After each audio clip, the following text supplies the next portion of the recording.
la primera picota desapareció. Pero bueno, entonces me inscribí a dibujo y pintura ahí. Empecé a dibujar los primeros trazos, las líneas derechas, todo eso. Bueno, seguimos.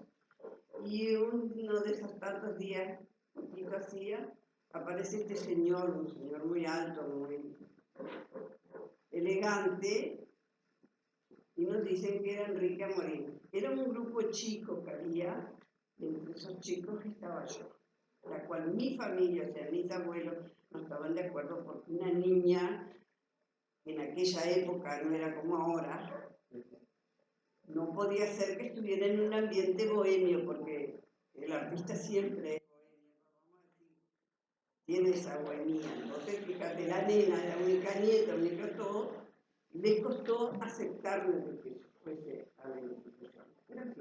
Entonces se presentó, era Moreno. Tenía algunos conocimientos por literatura, que no dejamos nunca más nada. Pero conocerlo personalmente ya era distinto. Nos invita a su casa. Podemos imaginar el acontecimiento, es como que ahora viniera una persona y te dice, te invito a tu casa, todos a cual más curioso, más sabiendo la persona que era él, que era una persona que en ese entonces viajar a Europa no eran todos los que podían hacerlo, y él viajaba esporádicamente a Europa, porque francamente era donde estaba verdaderamente la cultura.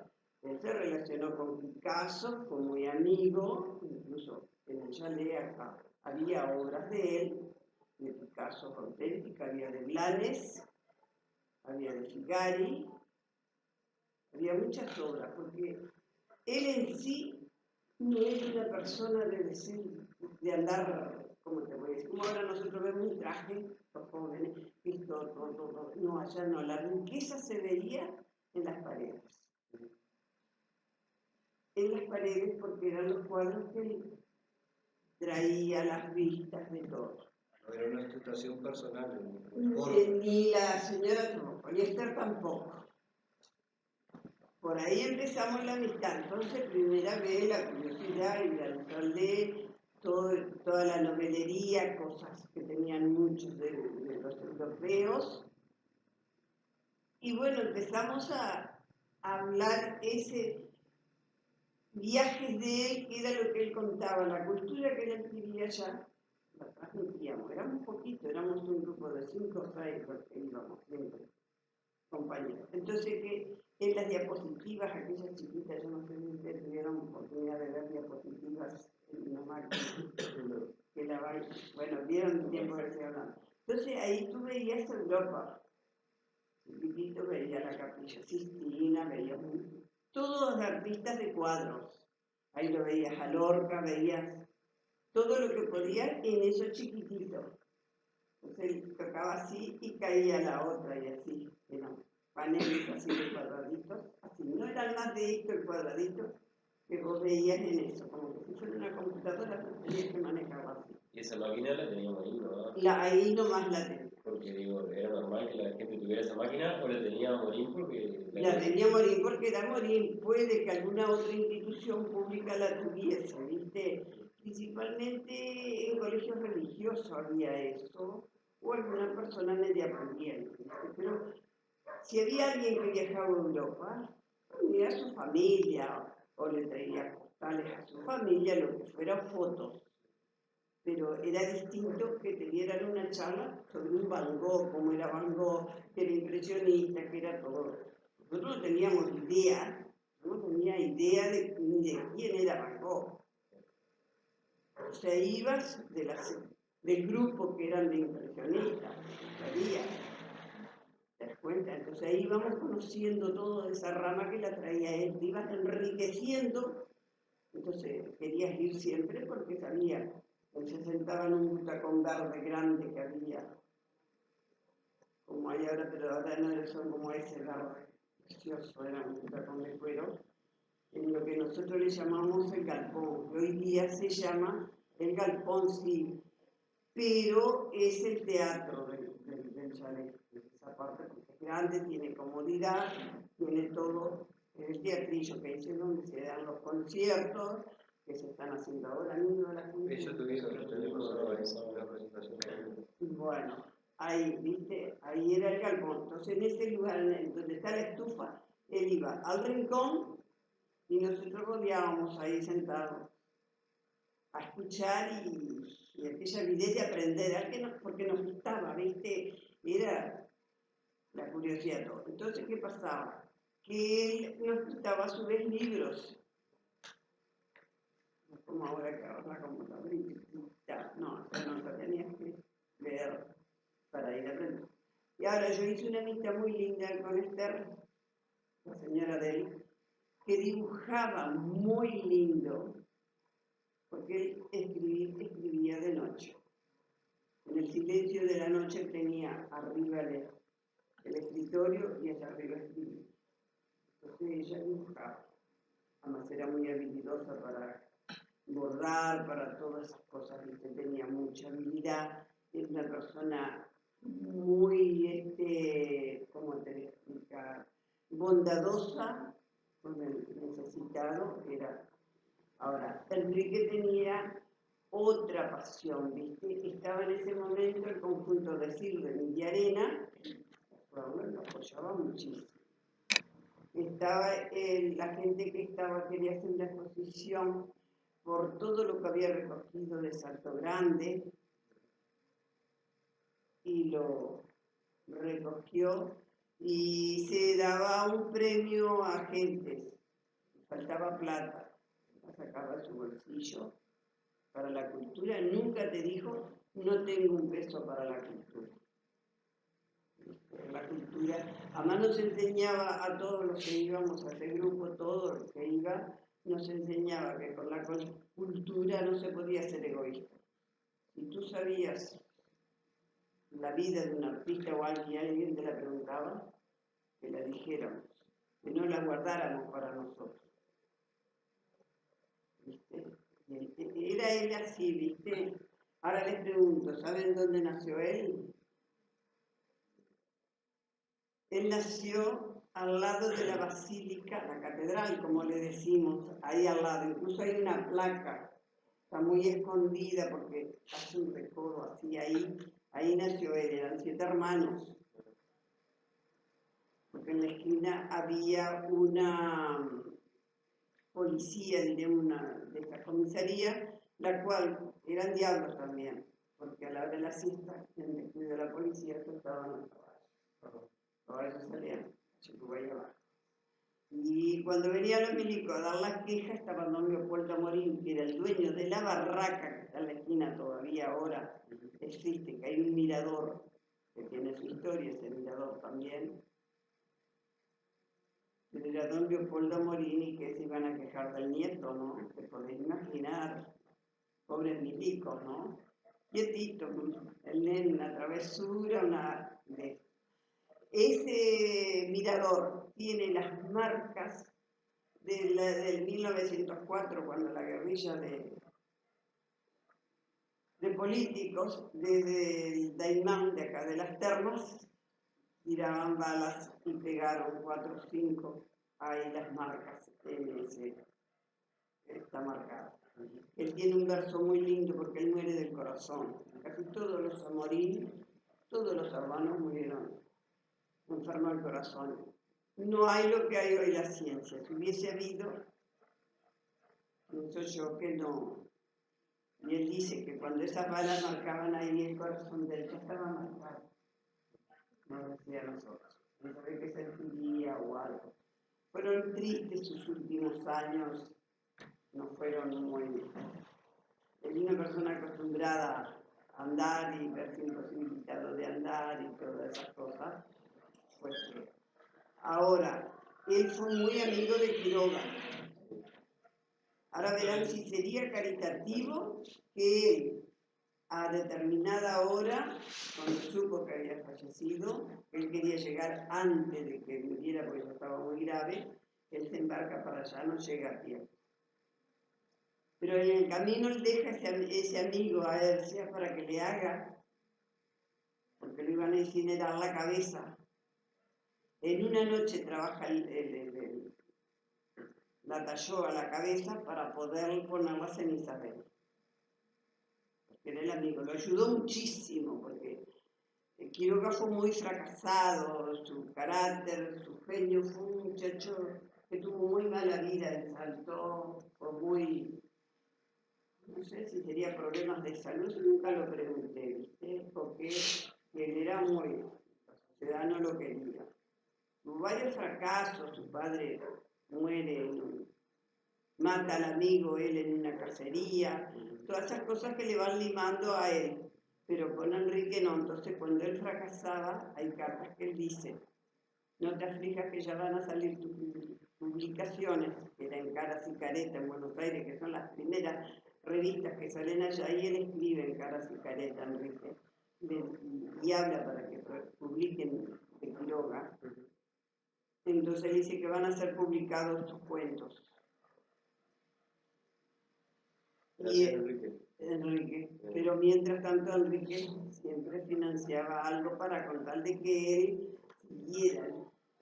Como verán, esta es la casa de él. Él hizo la idea, trajo la idea de Europa, porque es de las del modernismo de ese momento. Entonces yo les explicaría, esta parte de acá que tiene su suelo abajo, ahí eran los dormitorios porque dice que era la parte más caliente, en cambio para acá era más frío lo que quedaba. Podés pasarlo ahí.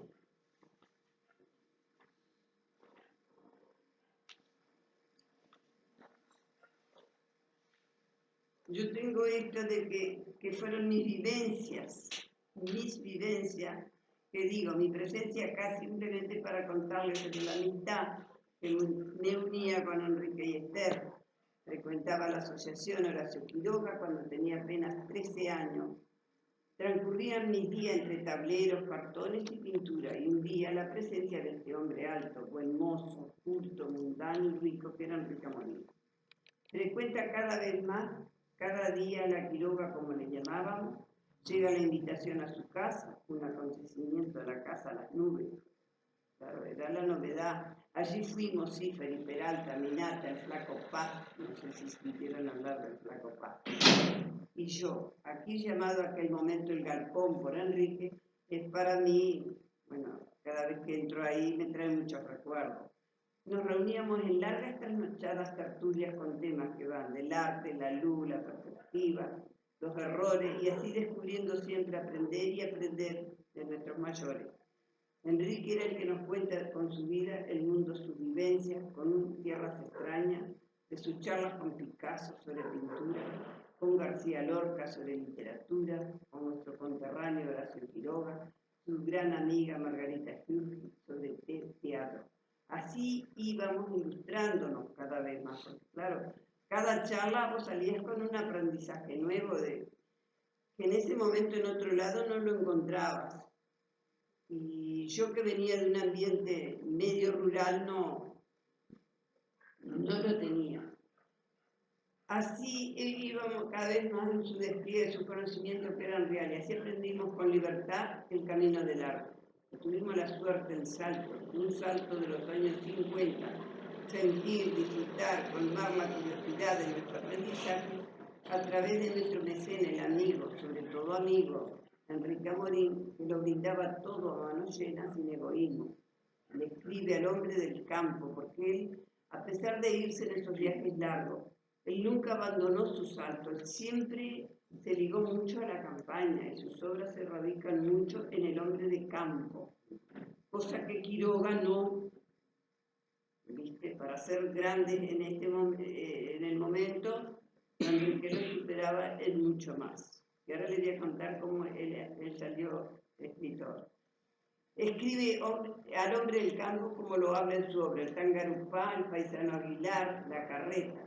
También le canta el terruño en un cuaderno salteño, donde le canta a los naranjales, a nuestro río Uruguay y a sus lavanderas con las ilustraciones del libro de Esther, pues ella dibujaba muy bien y de esa manera unieron letra y dibujo. Enrique es el hombre por sobre todas las cosas del que tengo anécdotas, que vienen momentos difíciles de enumerar. Bueno, hay En las anécdotas hay muchas. Hay una en la que les voy a contar una sola para no aburrirlos, que él dice era el cumpleaños de Esther, un 6 de octubre, vamos todos, en determinado momento, yo le digo a Enrique, ¿qué le regalaste a Esther? Nada, mirando nada, era el esposo, no hacerle un regalo. A la señora para mí no era una cosa. Dice, vení, vamos hasta el centro. En ese momento pensarás una cadena, un reloj, una lámpara. Por ahí te podré decir Joaquín Suárez, yo no recuerdo bien a la altura ya, porque hace tantos años. Tenía un manicero, te para, y le dice al manicero, te compro el carro. El hombre está loco. No, dijo, es mi hermano. No, te lo compro. 100 pesos y vos me vendés. Le sacás eso de las brasas y vendeme el carrito. Me acuerdo como si fuera ahí todo blanco, pintado con el techito rojo, todo. No quería, dijo, no, yo te doy los 100 pesos. Contadito acá te doy, pero vos vendeme el carrito. Claro, fíjate que él podría comprar otro, digo yo, con los 100 pesos en aquella época. Que se le pueda dos carros, lo menos. ¿Serio? Es que ella quedó chocha, pero vos sabés lo que es contenta con el carro al manicero. Yo lo vi hasta muy poco tiempo después, lo entregaron con el abandono de la casa, que los familiares no había y esas cosas ahora que se está arreglando. Entonces le regaló el carro del manicero, viste las ideas de él a lo que podía haberle regalado un viaje, podía haberle regalado tantas otras cosas, le regala. Y ella, con qué cariño, dirás tú, cómo lo recibe al regalo de Enrique, porque pienso yo que a esa hora serían las 4, las 5, habíamos pasado el día ya para aceptar eso. Está claro que la conocía. Sabía que podía regalar. ¿Qué podía regalarle a ella que le fuera?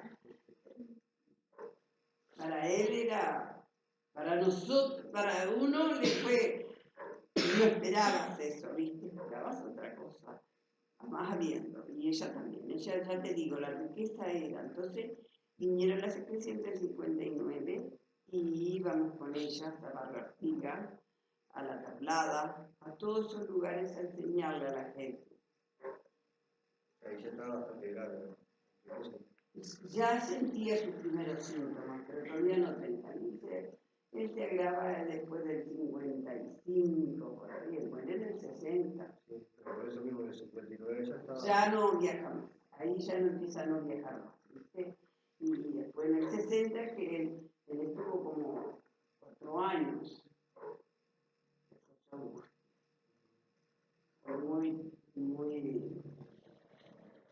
muy triste porque en los fríos él no podía salir, ya los últimos años ya andaba en silla de ruedas. Yo tengo una carta muy linda que me hizo, que me escribió donde me dice que ese día ha sido un día de sol, que lo ha podido disfrutar lo que no había disfrutado de su casa, como que siempre hacía, que había sacado muchas fotos. Sí, algo que le emocionaba mucho. Le gustaba. Pero ya estaba terminando, se daba cuenta que se iba, ¿no? Tenía la visión del contraste del hombre que viste por primera vez. Por primera vez y verlo así, porque ni los hermanos murieron tan así como él. Él lo sufrió más la muerte. Yo creo que los hermanos no la sufrieron tanto como él. Y ver el coraje y la voluntad de ella fue algo que te impactaba con esa fuerza, con esa integridad, que cómo dominaba su dolor, ¿no? Ustedes saben que en el momento que él falleció, ella abre toda la casa, todo, porque fue velado en la cama, abre toda la casa y pone una música de Beethoven. Muy bien. Todo para mí en ese momento era todo una novedad, una curiosidad, porque no lo había visto. Y son recuerdos que los llevo muy adentro. Y ahora nomás yo le decía a él que yo la colección de libros ya la doné para salir, ¿viste? No quiero quedar con nada porque mis hijos no le interesa más el fútbol que esto.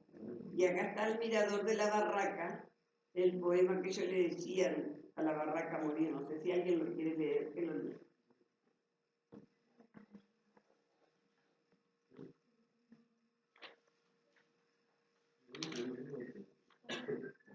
El Minata que nombraba ahí es el Minata De Tobita. y que después le pidió para que hiciera la letra del monumento, ¿no? Sí, la hicieron él, entre él y Pancho Luca. El monumento fue otra que un día vino y dijo, bueno, alguien que lo lea, sí, lo lea. El mirador de la barraca. Los ojos asombrados de mi infancia descubrieron el plomo de unas balas. Yo estaba allí, cruzado de bengalas, torpe de charreteras y arrogancia. Galonados fantasmas sobre el techo defendían asalto de los blancos. El mirador inmóvil en sus zancos y yo, quizás con plomo ya en el pecho. 4 verdes ventanas avisoras, 4 dueñas tranquilas del paisaje. Y el altillo, jugándose el coraje en él, eslabonando las auroras. Para ti ya cesó, torre de antaño, ferticida dolor de arbores grises. Mi abuelo recubrió tus cicatrices y estás de blanco colegial hogaño. Yo sigo con mis plomos todavía. Tú, mirador, me miras inocente, sin entender mis impasiones, paciente.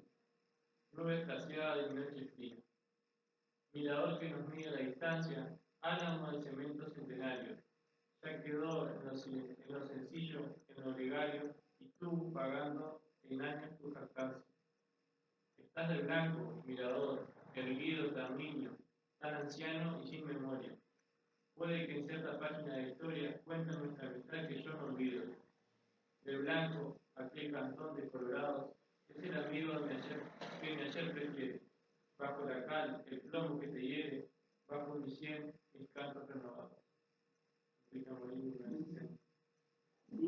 Por eso te digo, él ya se sabía con su enfermedad encima. Ahora, él fue a la escuela, él nace ahí, a la escuela TVN que quedaba por calle 25 de agosto, ahí a la vuelta. Toda la vida tuvo una letra muy, pero muy fea. Había que adivinar lo que escribía, muy fea. Entonces TVN lo mandaba a hacer, como nosotros le llamamos, plana, para ver si le mejoraba la letra. Pero él, en vez de hacer la plana que le ponía él inventaba versitos, cuentitos y de todo. Y ahí saca en conclusiones TVN lo que podría ser el futuro de él. Y de ahí es donde él habla y empieza él a frecuentar Buenos Aires, ya más mayor porque va a terminar los estudios en Buenos Aires, el liceo, todo eso lo termina ya escribiendo para versos y cuentos. Incluso cuando viene a Salto que escribe el cuaderno salteño, que le escribe a la Creciente, al río Uruguay. Yo creo que tengo un río Uruguay acá, si tengo uno, a lo mejor se los regalo. A lo mejor se los regalo. Y acá está, mirá, una vez más desesperado y solo, un río del coraje y de la rabia, desbocado y sin freno hacia el remanso, pampa de agua del río de la Plata. Balancea las copas de los árboles en el columpio del horror sobre las aguas, trepan hacia la luz en haz de miedo las ahogadas raíces y las ramas, que por la cuenca verde y negra viene el oscuro malón de la resaca, fondo de selva brasilera, selva negra y podrida que redonda avanza, viejo lecho de boa y de jaguares para asustar al río de la Plata. De norte a sur como la red del Tajo, abre la cancha feroz y puñalada. Las dos patrias se escogen como cueros mientras la lucha el fortín de las barrancas Los sangradores van sobre los campos, tanteando los senderos y picadas, llenando de temblor los pajonales. Ya no cuentan milagro las cascadas, aquel rumor que en las noches de verano pasan largo y por mi pueblo andaba, hoy de los grises torres de la iglesia, descienden su cansancio a las campanas, bajo la indiferencia de los cielos y sobre el caserío es una alarma de catres, colchones y miseria. Ásperos techos de roída paja se arrodillan sumisos en el barro, quieren pinatear la correntada. ¿Dónde están tus cristales, tus nácaras? Que celebro en la borda de las barrancas. El pescador al verlos dorados, dormir al mediodía donde guardas aquella claridad rival del cielo, parda nube con tu parda turbonada, con los últimos pájaros volaron, las lavanderas y la ropa blanca alegraban las cercas y los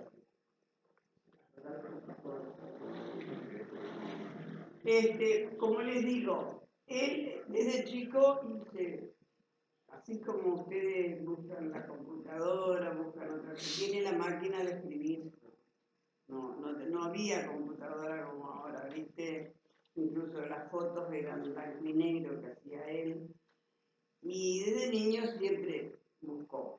Cuando llegó el año 50, yo las fechas casi las tengo medio olvidadas porque no se olviden que yo ya tengo 80 años, ¿no? Así como me ven. No digo lo demás.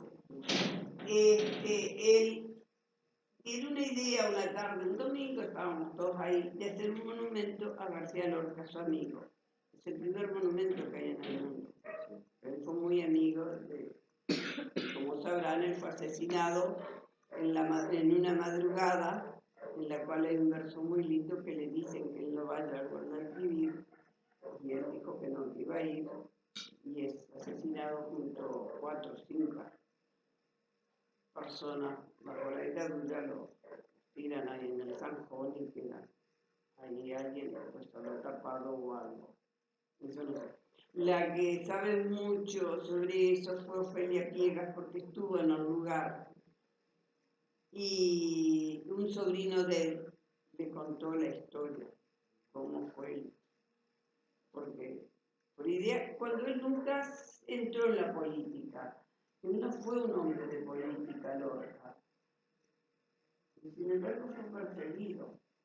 Y la cosa es que era la forma de marcar al bando republicano, que era mucho más intelectual y mucho más culto, la diferencia, que el arma iba a triunfar sobre eso. Claro, bueno, otra de las cosas que pasa, Enrique en su juventud y en su manera, era muy poca la gente amiga que él tenía.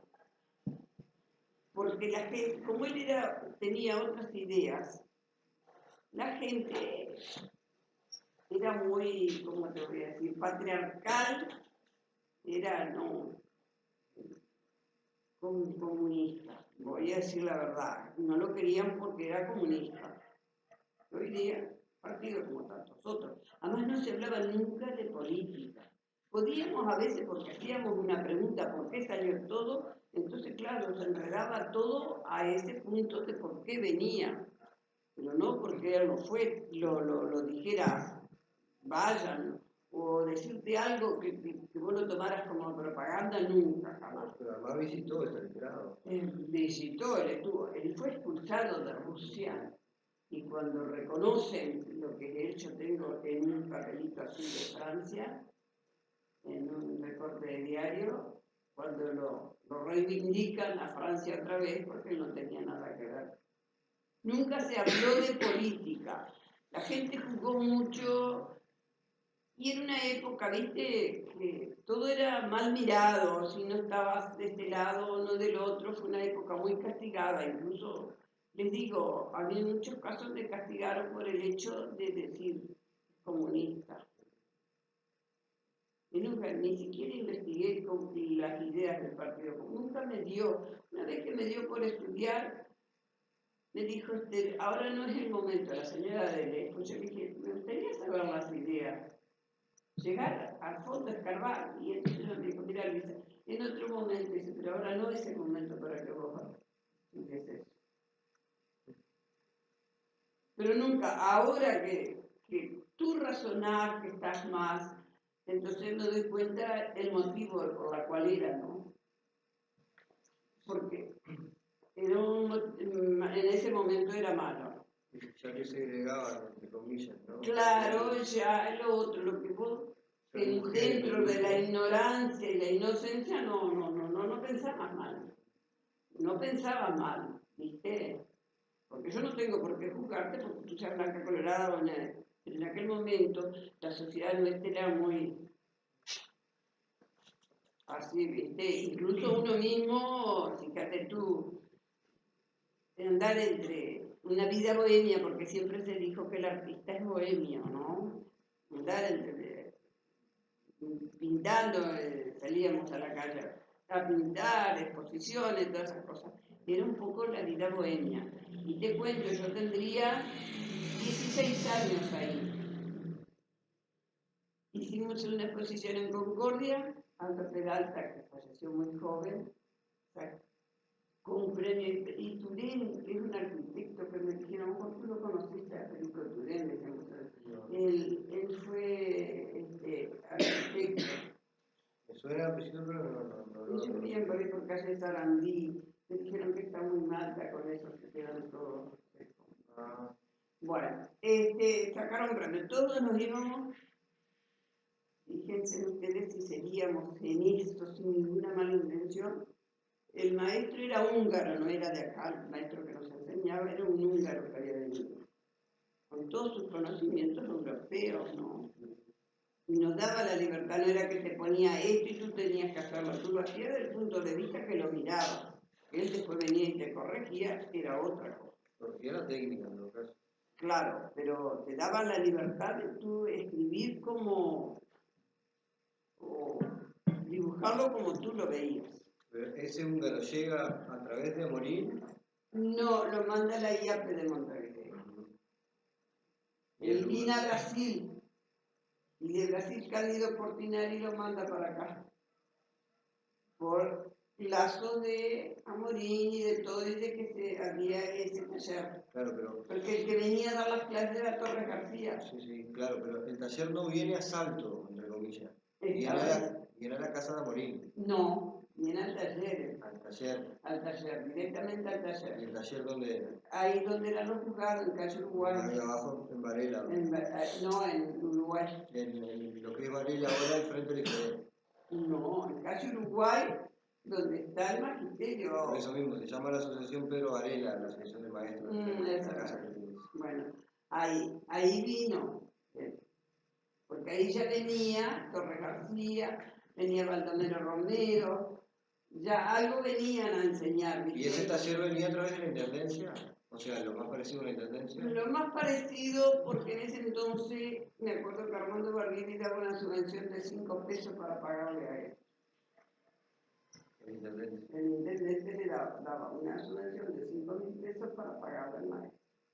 Pero él siempre estaba, que en ese momento era muy amparado por la familia Catalogne, los Amaro, Enrique, Pancho Luca nos daba las clases de arte, muchacho de Martínez que murió, Pinocho, también nos daba clases de arte.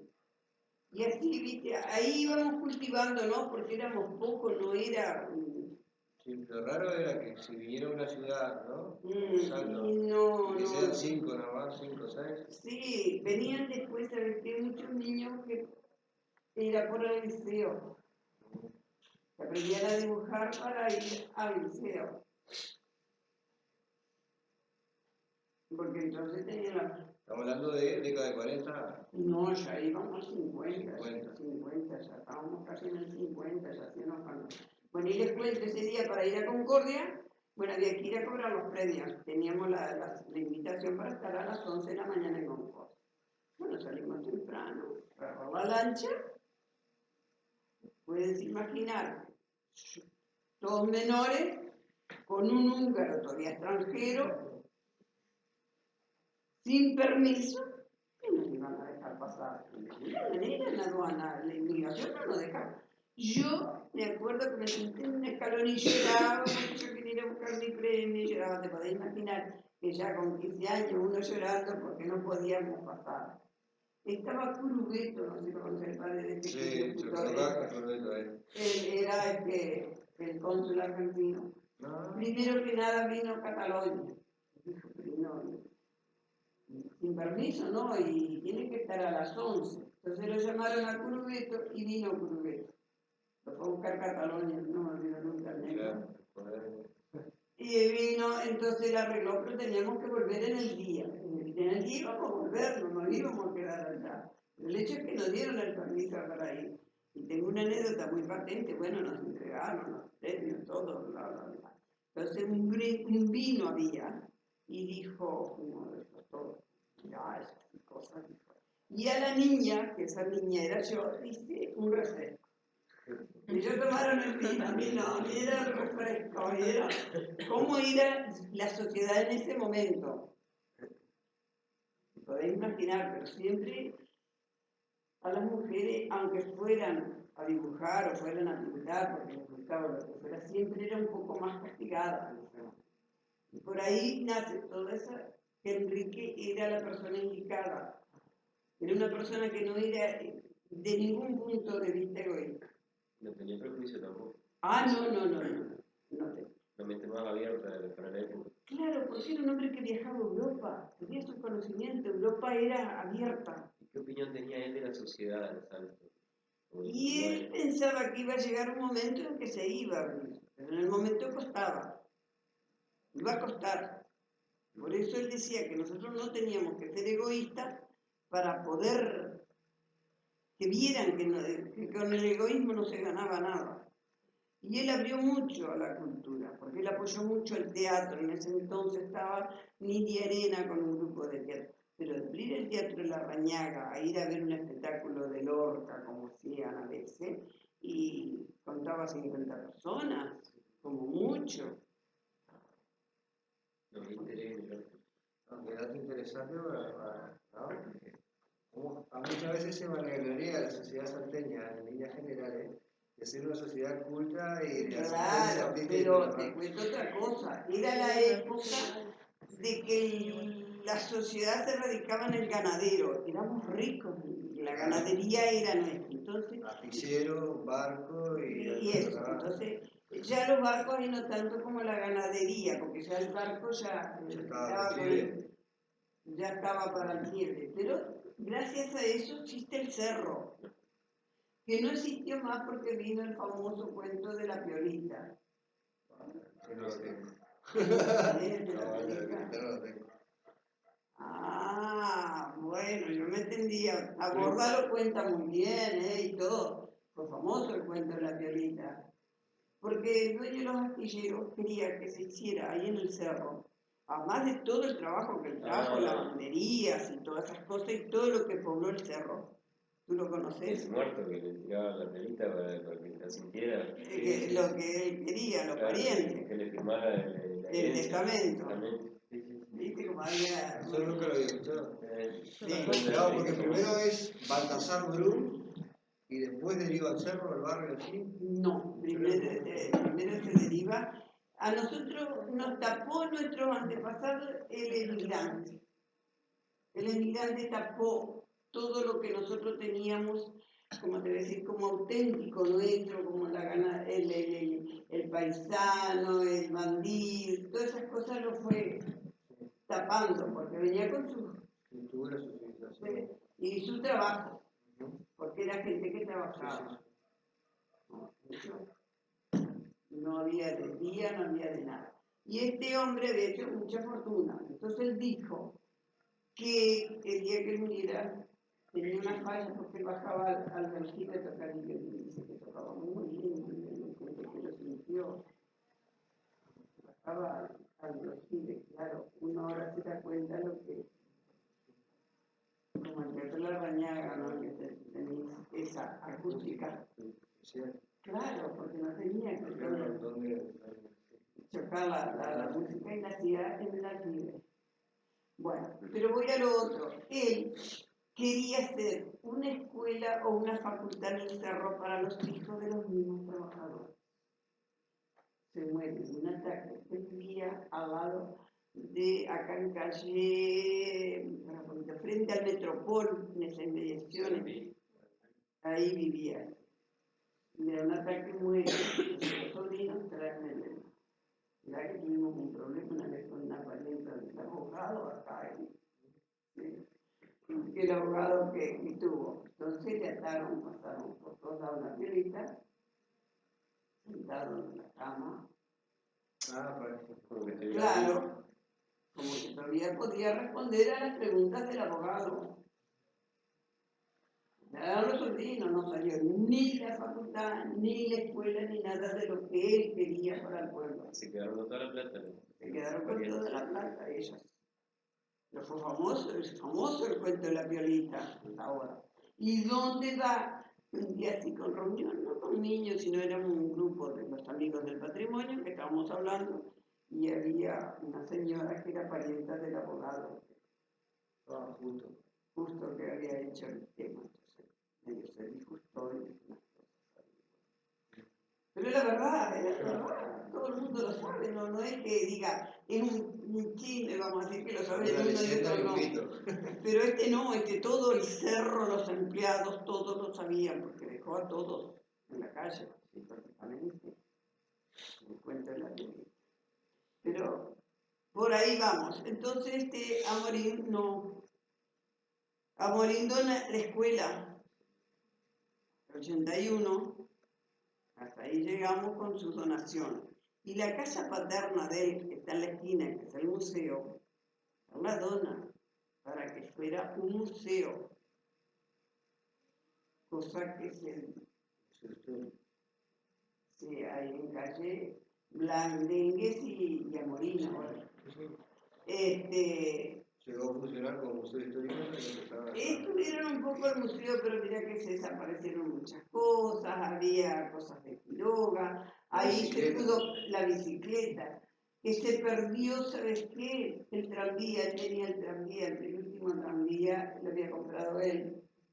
Y como estaba la intendencia lo llevó al Gramo. Alguien conoce el Gramo, ahí el depósito, y es la intendencia.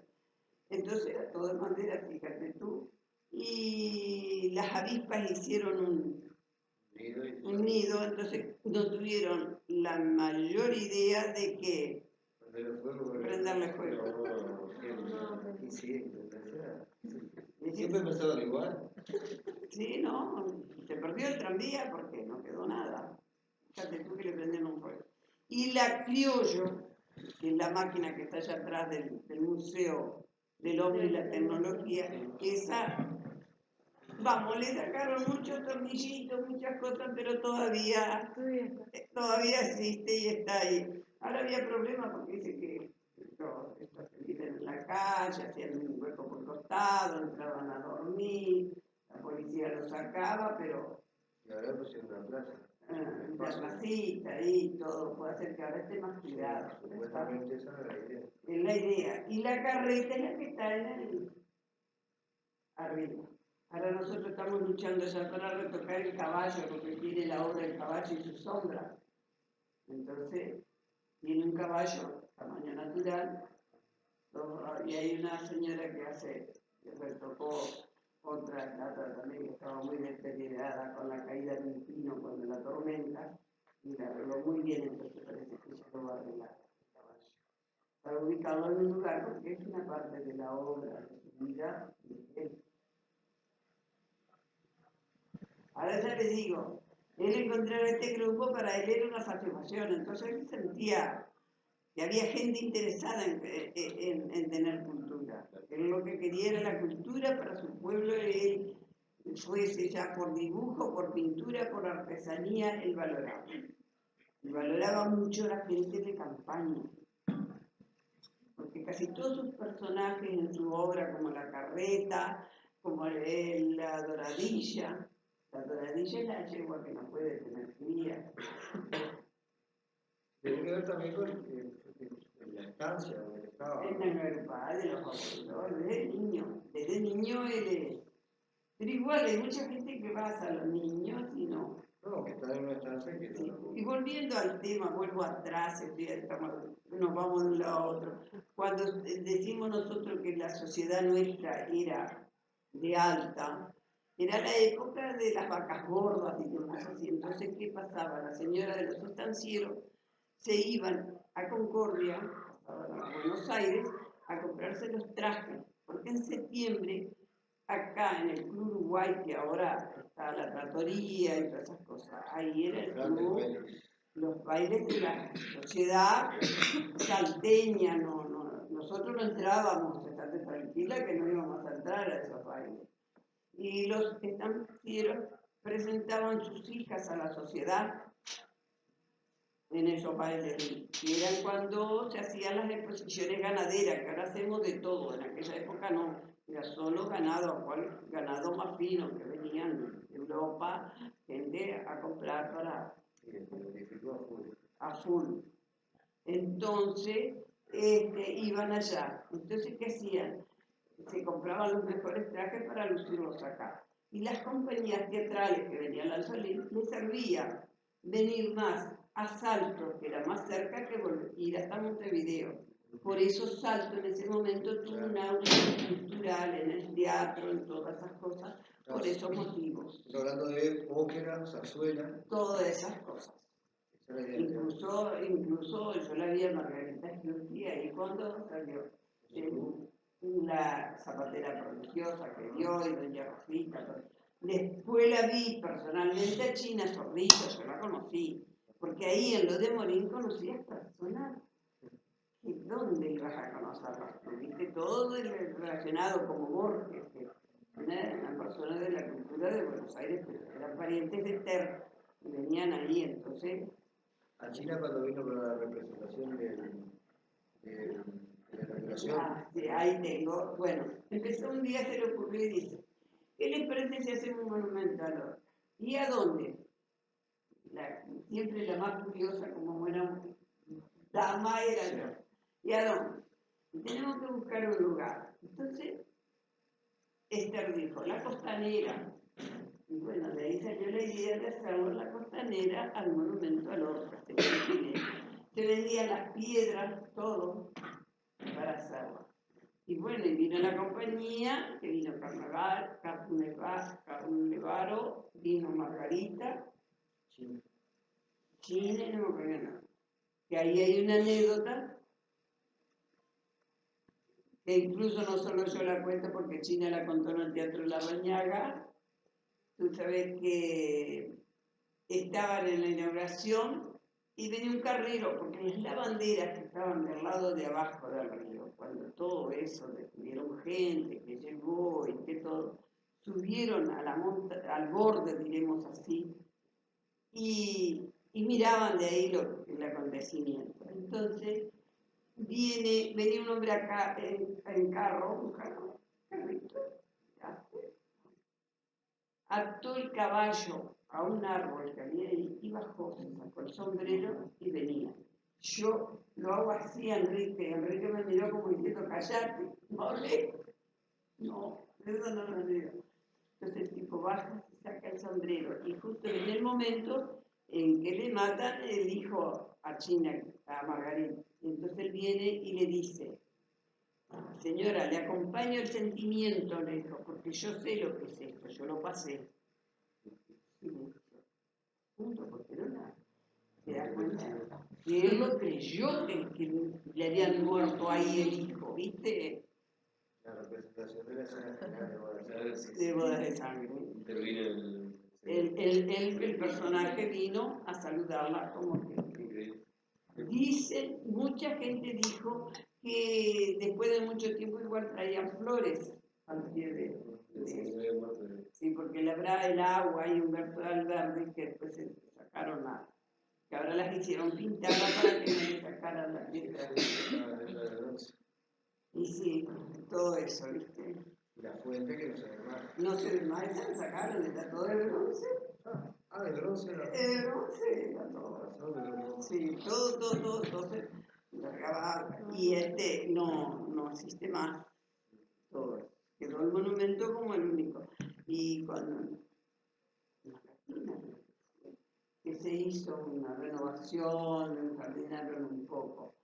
Nosotros estábamos luchando, yo ahora... Habrá sido Malaquina, sí, nosotros fuimos a hacer una representación teatral ahí. Sí, Y habrá sido, sí. era en la época de Malaquina, Entre el sí. 90 y el 95. Sí, en Malaquina. Sí, ahí sí.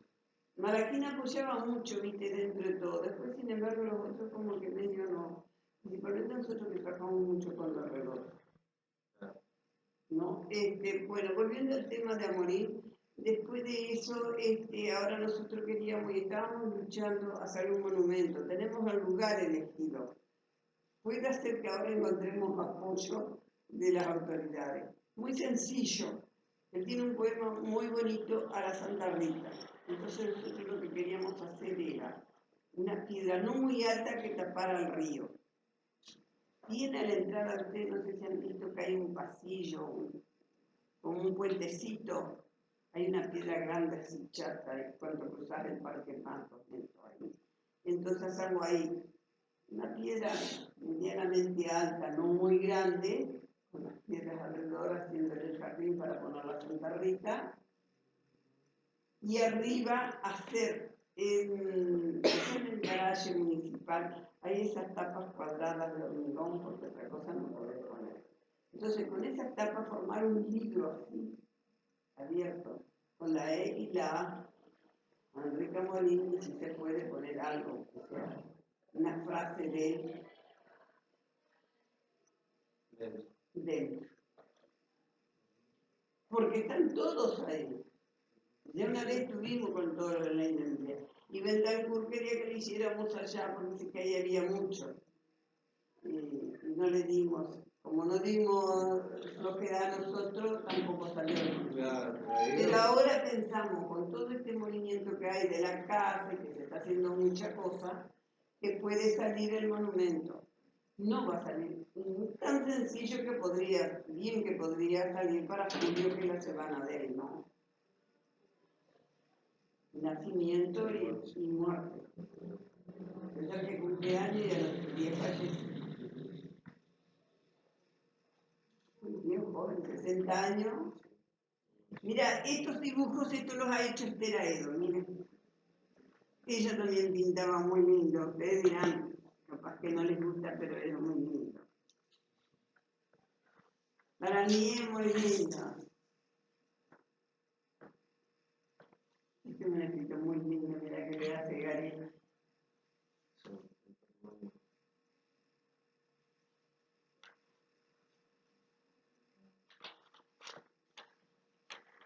Yo ya no tengo tanto material, ¿sabes por qué? Porque lo he dado mucho.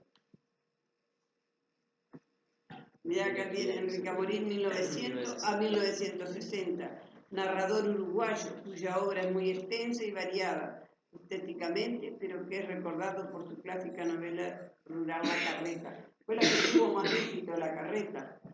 Nació en Salta y se le identifica como los temas del gaucho, el campo y la pampa, bien lo que le decía, lo que estuvo ligado desde niño y que en los años 30 ocupaba una posición central en la literatura de la región.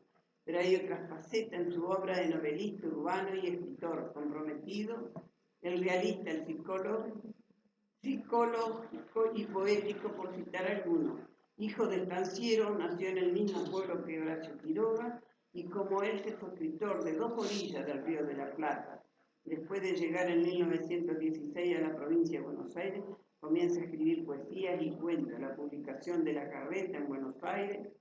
En el 1929 la escribió, la primera edición definitiva, Buenos Aires, 1952. 5 años después de él, Paisano Aguilar señala en el inicio del primer ciclo significativo de su producción y el apogeo de su fama. El segundo ciclo es de transición, pues intenta fórmulas y temas nuevos.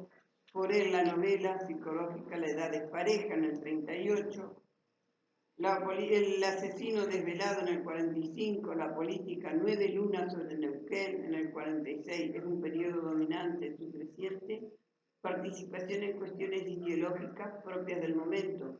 En el 50 escribe en el Partido Comunista y sufre persecución del gobierno de Perón, por lo que busca refugio en Salta.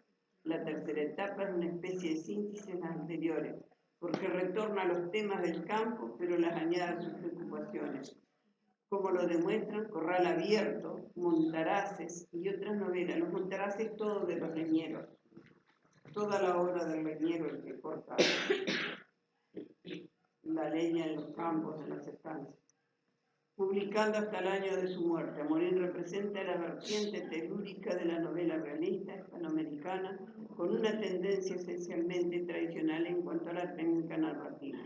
El hecho que permanece fiel durante tanto tiempo a sus ideales cuando la novela marchaba ya en otras direcciones, quizás ayuda a explicar por qué un autor que escribía un pasado el medio siglo resulta ahora tan alejado de nuestros hijos.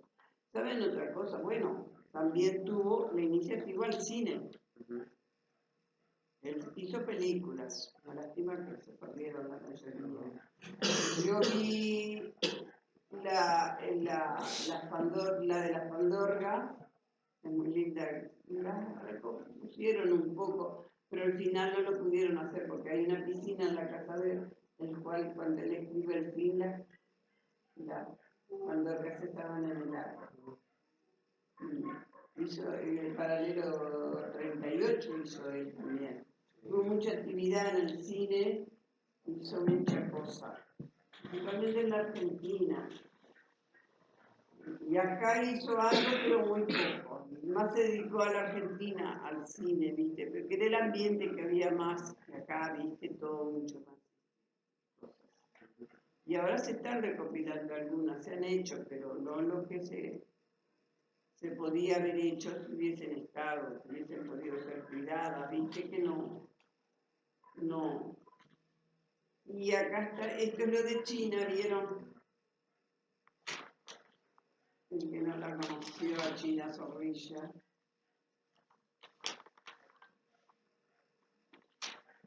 Está todo sobre. Y acá está el monumento a Lorca, ¿viste?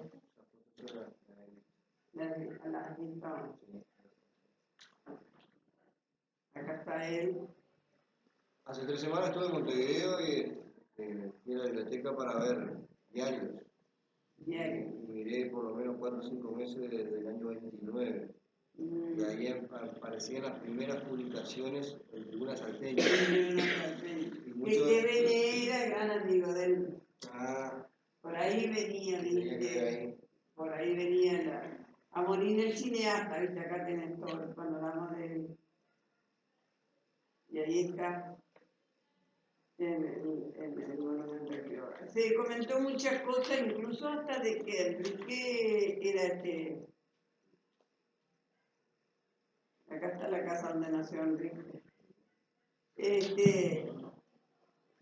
Comentó mucho de que lo tenía Lorca, estaba sepultado ahí.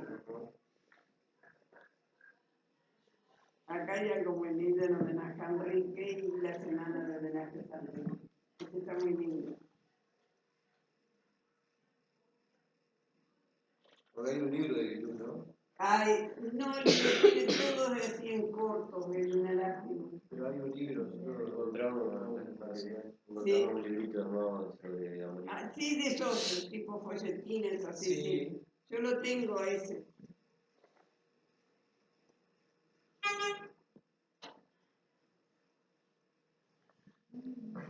Este era del cuadro salteño. Está el pobre. Ahora, Margarita Silú, que en realidad que ya tenía a su cargo la Comedia Nacional, ¿no? Sí. Viene por iniciativa del propio Marín. Ah, por él, si no, no venía. Y es del 53, puede ser que sea el monumento.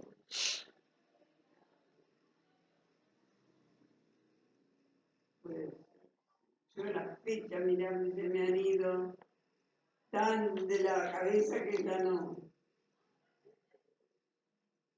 Este es muy lindo. Es toda la presentación del libro del santo de ayer y de hoy. Este está lindo. Es un pedazo de lo que me queda de los últimos aguanes, cuando él escribe a los aguanes. Esperan el canto.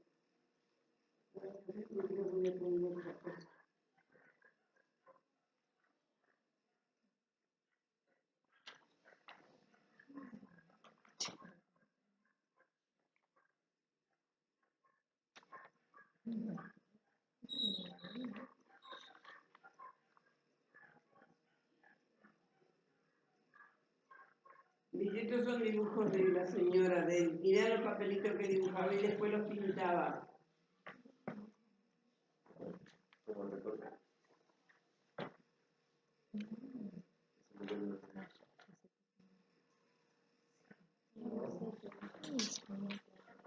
Con cuidado, por favor. Este de otro, el hombre descanse y la voz de Chapirón en homenaje a Morín. Los amigos del patrimonio le hicimos un homenaje para rescatar su voz en esta tierra del Enrique Morín, que ya suena 20 años la quitandera, Tangarufada, el Manzai, la carreta, el paisano Aguilar, el caballo, el corral abierto, la doradilla, la luna se hizo con agua. Quiero los montaraces, las invocador de mi padre. Yo te voy a dar el de la doradilla porque yo creo que tengo otro acá. Y, no la... y acá están las obras de Morín, acá. Eso también estaba en la lista de vecinos.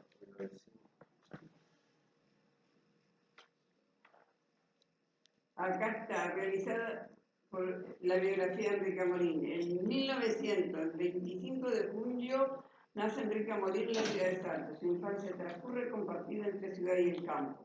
Son sus padres doña Candelaria Areta de Amorín y don Enrique Amorín. Concurre a la escuela pública primaria, como le dije, en los últimos grados, ingresa al colegio privado de don Pedro Tevené, ¿viste? Nuestro inicio a su discípulo en su vocación literaria, diría más tarde el propio Morín. Tuve un maestro que exigía diariamente hacer una copia de cualquier texto, tomado del diario, revista o libro. Empecé a escribirlo. 10 líneas era la extensión del trabajo pedido. Sacándolo de mi caleste, eso me hizo escritor. El maestro colibraba el gusto del alumno, leía en su caligrafía y escudriñaba en las 10 líneas. Al fin de año supe que yo tenía capacidad de inventir. Comienza sus estudios secundarios en el Instituto Politécnico Simán y Llerena. Y en el 19 inicia sus estudios en Buenos Aires como pupilo en el Colegio Americano, donde permanece desde el mismo año a ser entonces el renombrado Colegio Internacional de los Olivos, provincia de Buenos Aires. Y de ahí ya se marcha. Colabora durante varios años en la redacción de la revista literaria Páginas, que editaba el colegio, y en la que colaboró con el verso prosa, y allí conoció al poeta argentino Baldomero Fernández Moreno. Yo lo conocí en Peña, lo trajo. A Azuli Moreno también, y a Hugo del Carrillo trajo a Salto. Estuvieron allá. En 1920, el primer libro de verso, con el prólogo Julio Noé, y el lírico Baldomero Fernández Moreno, quien le dice a Morín buen viaje. Viste, hay mucho para hablar de él, y acá hasta cuando en el 22 él empieza a escribir el Cara Picaresco. Bastante joven, no era tan... Hay mucha obra, yo tenía todo, no sé. Acá, en 1923 se publica Morín, primer volumen de narraciones impreso en Buenos Aires por una editorial de Montevideo. En el 24 aparecen Las Quitanderas, edición especial editorial Latina Buenos Aires. En el 25 publica Tangarupá, novela en Buenos Aires, se trata de una novela de ambiente rural. En el 26 en Buenos Aires escribe Horizontes y Boca Calle. Al fin de año viaja por primera vez a Europa con la misión de Azúcar Final. Escribe en el 27, escribe el tráfico durante unos meses, desempeña la tarea de profesor de literatura en el Colegio Internacional de Olivos. En 1928, en enero, conoce a Esther Aedo, con quien se casa en abril del mismo año en Buenos Aires y viaja a Europa y publica el volumen Cuento, La Trampa y el Pajonal. 3 meses de viaje. Imaginar el recorrido. Y ahí él, además de toda la riqueza que traía él, ¿no? Para uno ahora no, porque vos sabés que mira la computadora, mira lo otro y está, pero en aquella época no, era su riqueza que traía. Aparte de primera mano, el contacto El directo. contacto directo, viste, que no era la imaginación que volaba. Y en marzo de ese año, Esterae y el Mercado Universal de Europa, tanto el escritor francés Adolfo, publica en París la novela titulada La Quitandera. Molina excusa el plagio a la comedia canadí, no sé cuánto de diferente en Chicago, un problema que hubo con ese de la... Y en el 30 viaja a Chile, donde traba amistad con Ricardo y Joaquín Eduardo Bello, con quien ya conocía, con Mariano Latorre y otros integrantes del grupo. Incursionando en el cine experimental sin la velocidad, cita con la esfinge rodada en Europa, Quito, Argentina, con el autoría. Y en el 31 se instalan las nubes, ¿ya viste? En las nubes recién construidas, alrededor de Salta, a partir de entonces repartirá su tiempo entre la ciudad natal y Buenos Aires. Viaja nuevamente a Europa, al Haya representando a los escritores argentinos en el Congreso Internacional. En compañía de Luis Borges, Guillermo Torres, Fernando Márquez Miranda, realizando entrevistas y accidentada gira desde Salto hasta la frontera brasileña, las ciudades de Rivera y Santana do Livramento.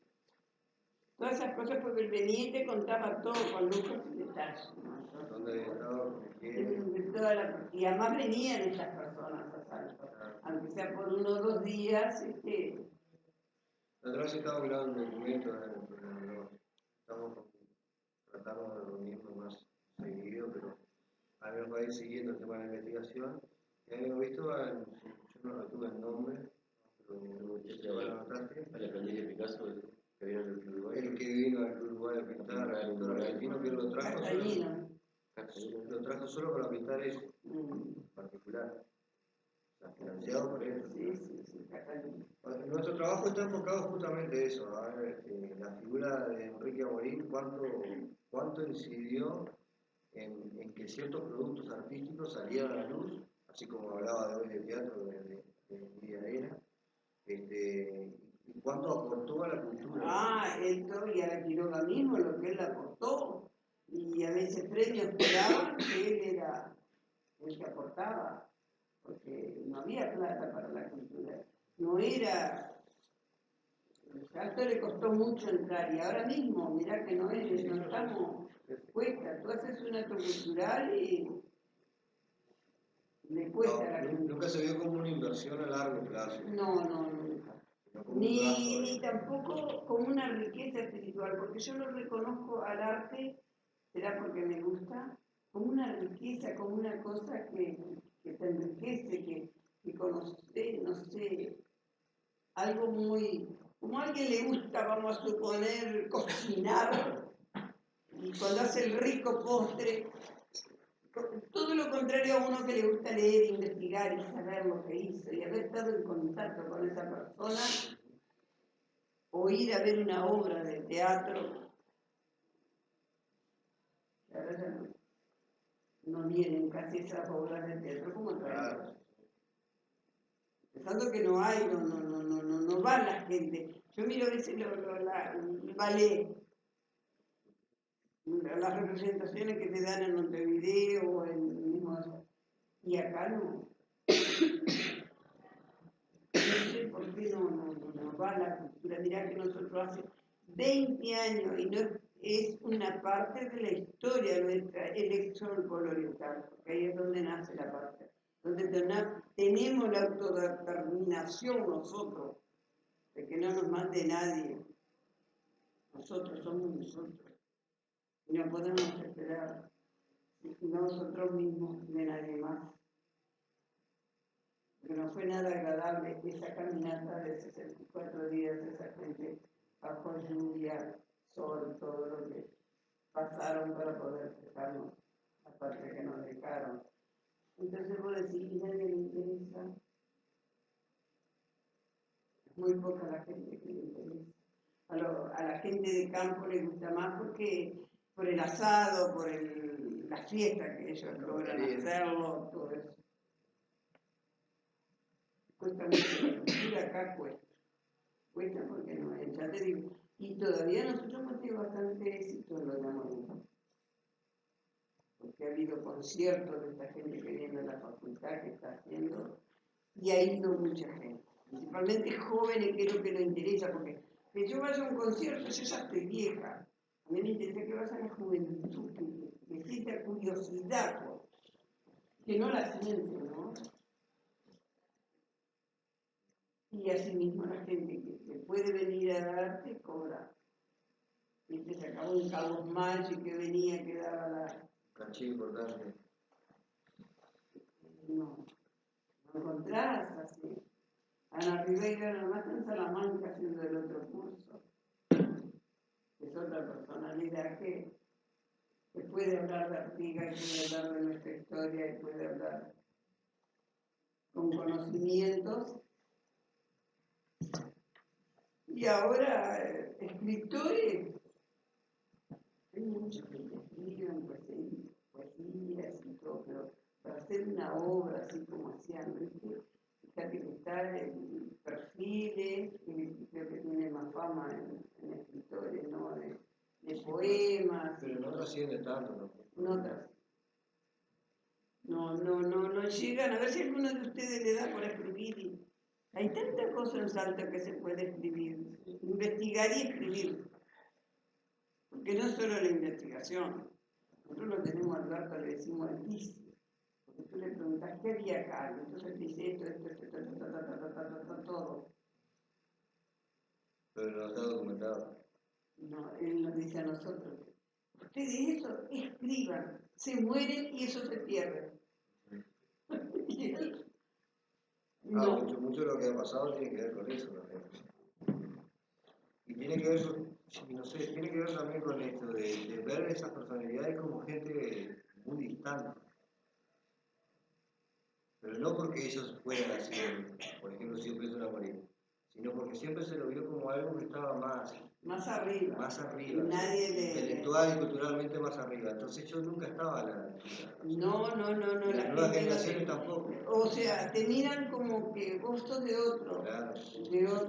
de otro lugar, ¿viste? Y yo me doy cuenta por mis hijos mismos. Claro. Sí. Por eso la comodidad que también a morir encontraba en Buenos Aires. Claro, había momentos y que yo digo siempre que lo que yo llegué en la cultura y en la educación del arte, en conocimiento de pintores, de los impresionistas, los vanguardistas, todas esas cosas, porque fue un momento que lo agarré así y me gustaba. Porque, bueno... Por azar llega, pero después se mantiene. Se mantiene, ¿viste? Lo he mantenido, me gusta, y a veces miro y hablo algo, pero... mamá, ya empezaste con eso. No, para un poquito. Y eso que mirá que yo me he modernizado mucho porque tengo hijos de distintas edades. Entonces, pero no, le hablas de fútbol, de Boca, le hablas de Peñarol, de Nacional y ahí... Pero además tampoco las generaciones salteadas, ¿no? Porque no estamos hablando de hijos y tampoco de nietos. Yo tengo nietas también, pero... Por eso mismo, ¿no? Tengo una nieta que se recibió, creo que acá de química física, algo así sé que es ¿Cuántos hijos son? Yo, ¿cuántos hijos puedo tener en esa época? Mirá, allá en el campo, escuchen, allá en el campo no había luz a donde yo me crié. Y no, hoy día es ciudad para mí. Si viviese ese momento es ciudad, pero allá no. El lavarse iba al río porque no había agua corriente. Nosotros teníamos pozo, entonces ¿qué hacías? Para mantener, vamos a suponer, la bebida o agua fresca, ¿qué hacías? Tenías unos casilleros, los rodeabas de alpillera y lo bajabas al pozo. Ahí no tenías fresco. Y si no, en los pisos de madera tenías un cierto lugar que abrías como que si fuera un sótano y ahí bajabas para el mantenimiento. Y la carne se mantenía en fiambreras, era toda alambre finita y ponía la carne para que la mosca no lo tocara y la podías colgar abajo un árbol, donde fuera. Sin luz, a las 8 de la noche, a las 9 tenías que apagar porque era... ¿Qué se podría hacer? ¿No? Conversar a la luna porque no había otra cosa. ¿Ventilador de dónde? Cuando había muchos mosquitos, o hacías humo afuera para que alejara a los mosquitos o algo, porque si no, la verdad, esto fue lo que yo viví siendo niña chica. Incluso en invierno, yo digo, no vienen los inviernos de antes, que eran lluvias del sur, así, del sureste, así, pero días y días. Entonces, ¿qué pasaba? O sea, para venir a la carnicería había que hacer como 16 cuadras ya a la altura donde yo vivo. Yo vivo hasta ahora, donde nací, allá en calle Bolivia, venir a Paraguay, a calle Paraguay. Incluso yo para ir a la escuela, yo todos los días me hacía ese viaje hasta Paraguay para tomar el ómnibus, porque yo vine a colegio de monjas, me pusieron todavía. Si no hubiera puesto colegio de monjas, mirá vos, ¿Qué hubiese pasado? ¿qué hubiera pasado, no? Porque mi abuela, cuando yo dije que iba a aprender dibujo y que fui y que vio, mi abuela era horrible, la nena, entre hombres, o sea, no era la época, y para mucha gente de su edad, de lo alto, de lo que fuera, era malo. No había esa libertad de expresión limpia, para mí eran sucios, decía yo. Porque ¿por qué yo puedo pensar mal que ustedes dos estén sentados juntos, estén la tarde ahí hablando? Es necesario. Que miraban feo. Pero ellos lo veían mal. Era la escasa cultura, el nivel cultural no le daba, pero mirá que era en todas las esferas, tanto alta como baja. Había gente que no, pero había mucha gente que sí. Fue una época dentro de la libertad que hay hoy día, que para mí en parte se ha ido demasiado libertad, pero en otro lado no. Hay mucho más libertad de expresión, de conocimiento, que antes no llegabas a notar en un ambiente como fue ir a lo de Amorín, ir a la Quiroga, ir acá a lo de Cataluña, que también nos reuníamos, todo era otro. Pero si no... Pero igualmente, si no podés filtrar, hay una mala intención en varias informaciones. ¿Cómo no? Si podría haber. Cosa que yo no la tenía, porque un Amorín, como usted lo dice, no lo tenías. Primero porque no tenía ni siquiera la obligación de ampliarlo y contarle lo que había dejado. Se lo podía haber guardado totalmente para él. Claro. Lo mismo yo me podía guardar tantas cosas y ahora mismo decir, no doy estos libros porque ¿para qué los voy a dar? No, los di todos para allá, para la casa. Tengo muchas cosas todavía para dar, porque soy papelera. Ahora estamos haciendo una recopilación de la redonda de la historia, hemos ido a visitar los campamentos artísticos, porque aunque no crean, nosotros tenemos todos los campamentos artísticos. Todito. Se salen del Monzón y de ahí sacan cuenta de para acá. Principalmente Paysandú tiene más que nosotros todavía. Y qué inteligente también fue Artigas, ¿no? Está que ahí en el paso le empedraba el Daimán y le hace el censo. Por eso sabemos las personas que venían, cuántos niños, cuántas carretas, cuántos esclavos. Hay muchas cosas para estudiar, hay que estar claro, es otra época, ahora hay que estudiar, hay que trabajar, es distinto nosotros ahora que estamos un poco vagas, no.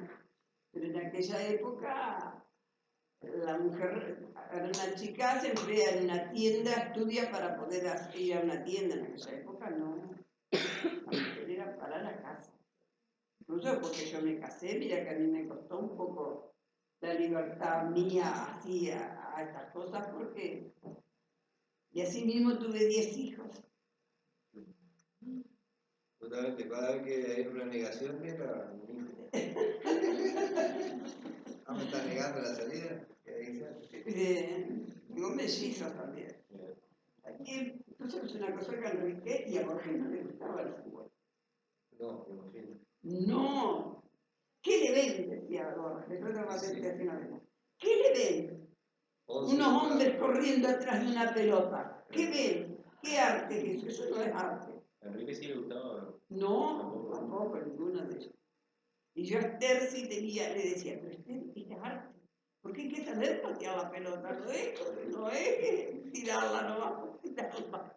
Anda a decirle eso a Enriquito, porque yo le decía a Enriquito. Y sí, pero, Y me decía, anda a decirle eso a con Enriquito. todas las tradiciones futboleras de fondo, ¿no? Mundial del 30, 28, 30, después 50. Eso lo reconocía, pero no le gustaba. Pero él decía, y Esther me decía, anda a decirle eso a Enriquito. Entonces, ¿de dónde decirle a Enriquito? Porque dentro de toda esa confianza y había un respeto hacia él. ¿Viste? Lo mirabas con... Pero ¿cómo se dirigía a ustedes? Sí, Sí, como bien, él venía, se era sentaba. familiar. No era matero, bueno. No, No era matero. el trato familiar directo. Familiarmente, ¿viste?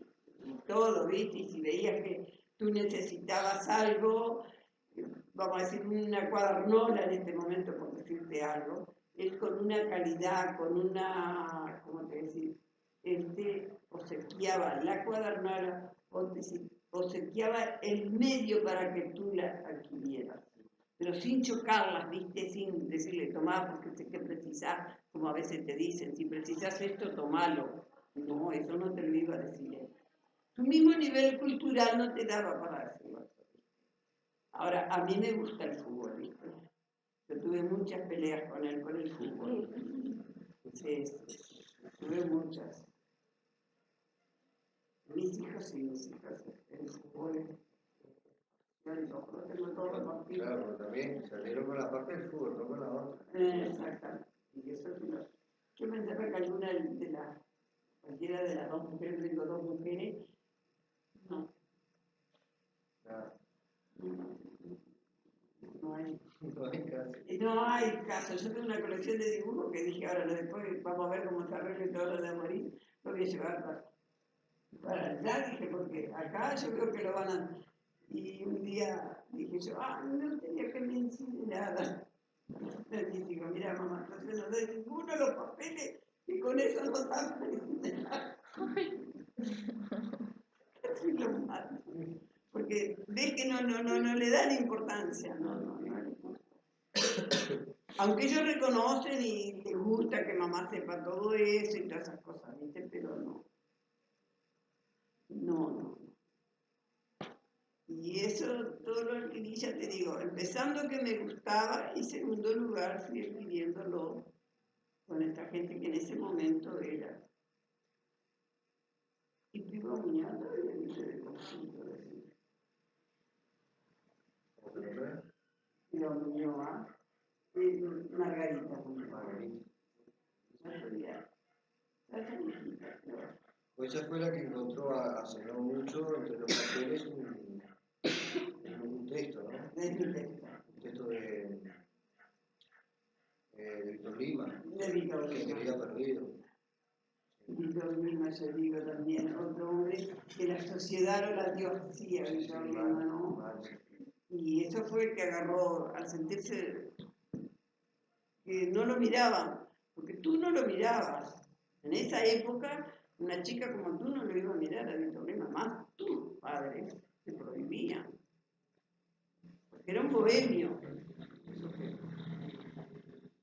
Aunque no te dijera nada, porque era infeliz, si se quiere, pero tus padres ya te lo prohibían, y como tus padres te prohibían y era distinto a lo de ahora, porque ahora capaz te rebelás y decís, no, yo voy a verlo, pero en aquel entonces no, tú respetabas y decías, no. Tenías que tener un poco de fuerza de voluntad para decir, no, yo voy a hacer esto, pero mira que no es nada malo, yo no hice nada malo, yo hice esto, saberlo discutir, ¿viste? Sin ofender. Por ahí venía. ¿Hubo algún contacto entre Amorín y Lima? Sí, cómo no. Y lo habrá ayudado, Enrique. ¿Se contaba? Sí.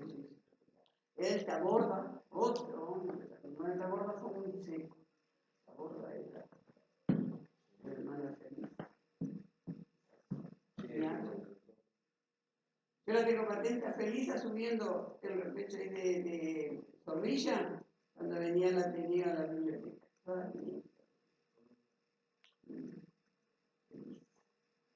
No, por intermedio de él vos conociste muchas personas de la cultura, de otro hombre que podría haber sido una cosa y la enfermedad lo buscó y está todavía muy enfermo, yo no lo he ido a ver, es Valdemar Carballo.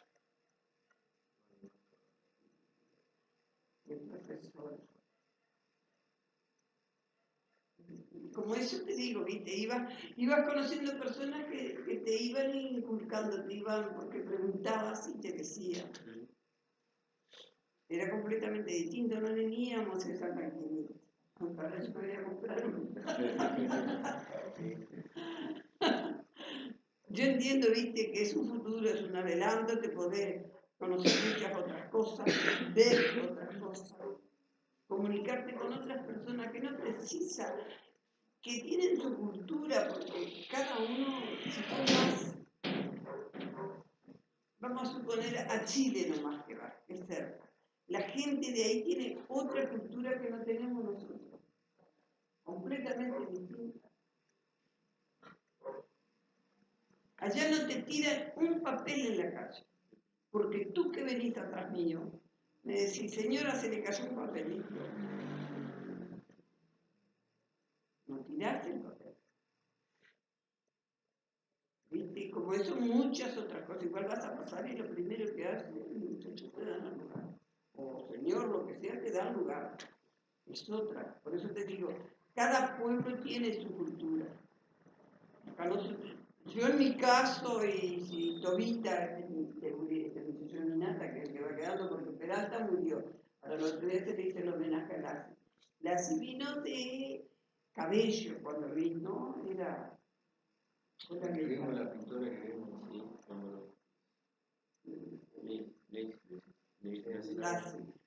Para nosotros era un poco, nos burlábamos, ¿viste? porque tenía rasgo de hombre, ¿no? Y además era muy, venía del medio rural. claro. Entonces nosotros éramos los aviondos, éramos los pueblerinos. Entonces nos restaba el que nos restaba por que nos descubríamos. Porque claro, nosotros ya éramos los aviondos. La actitud del Enrique nada que ver. Sí, él respetaba todo. Si hubiese estado más, no sé lo que podría haber hecho más en el peso de cultura. La sociedad lo reconoció cuando estuvo cerca de su muerte. En ese momento, claro, era Morín, que había muerto por familiares, por lazos, por todo. Hace pocos años que viene siendo reconocido como... Tal vez en países europeos lo reconocieron más. Fíjate tú que la carreta fue traducida a varios idiomas. Y acá, si tú preguntas quién leyó la carreta, son muy pocos los que te van a decir yo la leí. ¿Con quién era Morín?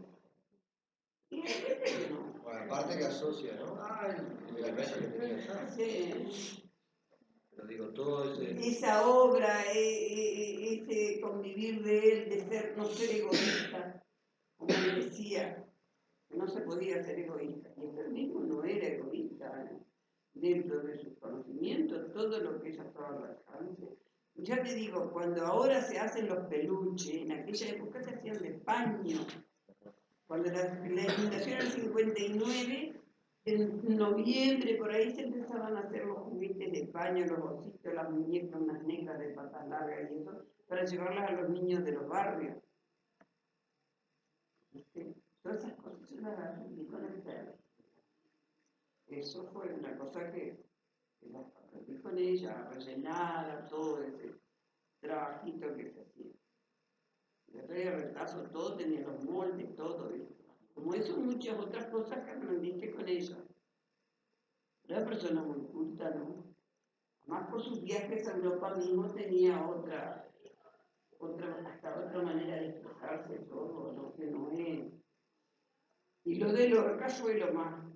Es una de las obras más grandiosas de Enrique y sí, en Salto, en el Tiguay, es el único monumento, te dice la gente del mundo, que hay a Lorca. Y otros dicen, ¿quién era Lorca? ¿Qué te pasa? Mira, ¿qué le pasa? Ay, ¿por dónde venía también? ¿Por dónde venía ese monumento que además se gesta casi 20 años después de la muerte de Lorca? Se ve que algo quedó en la Molina dando vueltas. Sí. Estaba buscando. Buscando Una margarita, claro, una varita cayó y salió. Tuvo suerte y se salió, le dio otro empuje también Margarita. Yo pienso que Margarita toda la vida fue el amor de Lorca. Y que ahí, en ese momento, cuando ella llora el hijo, que ahí ella lo enterró, lo pienso ahora porque maduré, no en ese momento. Después que maduré recordando y leyendo apuntes y cosas, yo pienso que ahí ella lo enterró al otro. Y que Enrique también lo reconoce, que ahí Margarita lo... No, sería todo. Margarita Silvú a cargo de la Comedia Nacional, la primera que llevó a Lorca a escena. Amiga personal. Amiga personal, amiga. Estaba Muniz de Instrucción Pública y estaba Barbieri acá. Era ese el momento. Era el momento. Porque Barbieri apoyaba muchísimo la cultura. Mirá que él la apoyaba. Después yo, otro intendente que apoyara así la cultura, no... De las autoridades muy poco, mirá, se ha encontrado. Sí. Ahora parece que este muchacho de cultura, de Sousa, él está muy allegado, muy interesado a todo. Ahora nosotros, allá en lo de Amorín, pertenecemos al Ministerio de Cultura. Entonces, es otro el apoyo, es otro. Y así mismo este muchacho de cultura de Sousa va mucho a los actos allá. O sea que se ha acercado, ¿viste? Claro, ya todo es distinto. Viene plata, porque hubo que ir haciendo todo. Claro. Todo. Ahora se está por colocar la bomba al molino para poder sacar agua para el. O sea que en ese molino, todo ese pedazo que está contra los Caputos, eso todo de la quinta. Tenía los quinteros, los timbeles, matrimonio con 3 niños, 2 niñas y un niño tenía. Entonces, de ahí sacaban, vendía, o sea, se alimentaba la casa, ellos, y lo demás vendían. Vacas, todo. Porque todo ese terreno de ahí contra los Caputos se iba hasta allá, porque todavía quedó un pedazo, y agarraba hasta la escuela, todo eso, y agarraba la casa materna, todo eso era de ellos. Fueron vendiendo, después que murió Enrique, vendieron. Esterno estaba de acuerdo, pero bueno. ¿Y Esterno sobrevive cuántos años? 70 y algo. Hasta 70 y algo. Esterno vivió hasta casi los 80. 79 por ahí. ¿Qué año? Era 3 años mayor que él, ¿no? Una mujer de una cultura. Que una vez piensa las cosas que vivió y dice, no lo sé. Porque muchas de las cosas que desaparecieron ahí dentro de la casa fue después de la muerte de Estelieta y la dictadura, ¿no? Claro, tanto la dictadura no, a pesar de que cuando estaba, tú sabes que un día Esterno me dice cuando se presente, y ya había fallecido Enrique después del 60, yo tenía pocos años, un día sentada en el jardín me dijo, no sé qué había pasado, un hecho muy grave, y me dijo, Luisa, yo doy gracias, que no está en el libro. No sé lo que se dice. Sí, estaba todo de cara a lo que se iba a venir. Claro, todo. Y fíjate que la Quiroga, se perdieron muchísimas cosas de la Quiroga por esas cosas que hacían. Además la asociación era directa. Era un polo que donde a mí, gracias a Dios, nunca me molestaron, nunca nada. La Quiroga funcionó siempre ahí en esa ley.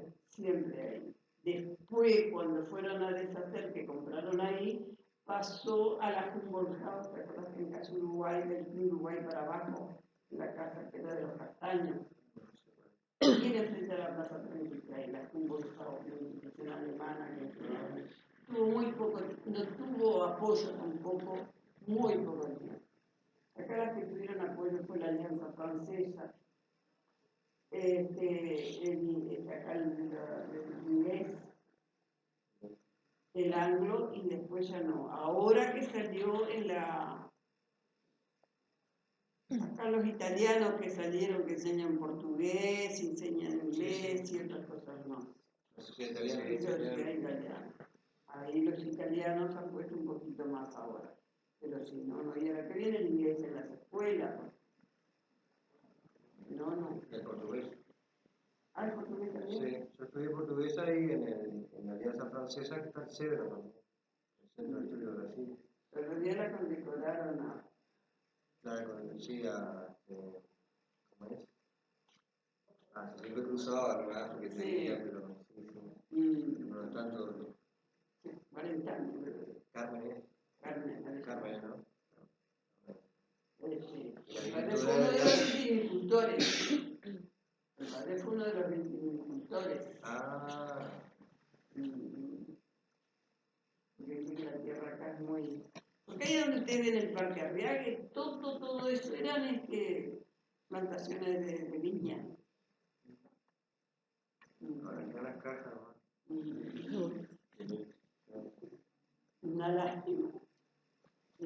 Igual es la bodega del cerro, como describieron todo eso. Y viste, el progreso va barriendo. Vendrá otro, dirán que a lo mejor más progreso. Pero barrer es igual, ¿no? Porque después hay una preocupación por volver, por recuperar algo que eso en ese momento se puede recuperar. O sea, es más fácil. ¿Cuántos personajes hay en nuestro Salto? Personajes como Aquilino Pío, teníamos Entero, teníamos Murió ahora Cero Pelo. Murió Cero Pelo. Que vos vas y le sacás una foto porque era Cero Pelo y muchos personajes de esos que... Igual ahora con la novedad del niño del cementerio. Da para todo, ¿no? Da para todo. Por eso Está más preocupado por eso que... Por eso te digo, viste, aparece una novelería de estas así. Aunque después se expande porque viene otra cosa que llamó a la atención. Y es efímero, claro. Y viene otra cosa que es más grande, entonces todos recurren a lo otro, a investigar lo otro. Pero aquello otro que quedó para atrás, se pierde. Porque ha habido muchos personajes en Salto que fueron personajes, ¿no?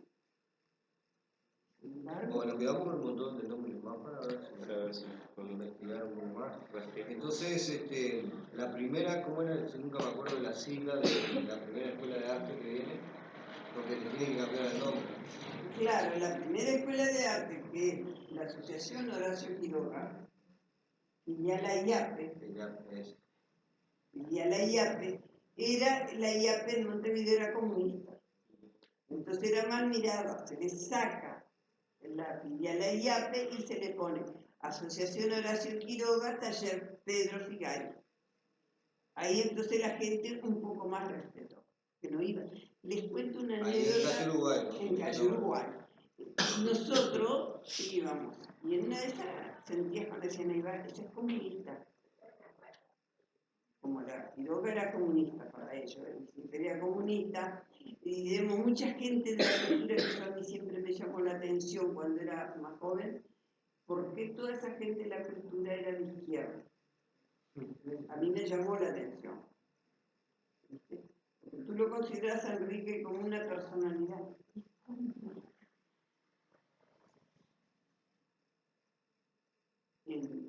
Ahora lo estudias y sacas buenas conclusiones o malas conclusiones o un camino directo, se dan cuenta de lo que le quiero decir. Y además podía tener una convivencia, digo, porque si bien por ejemplo en el famoso video de galería de personajes, ¿no? Aparece un Neruda, adherió al Partido Comunista. Lorca adherió al Partido Comunista, por otras razones pero adherido. Después tenés un Borges, ¿no? Totalmente opuesto a Opuesto.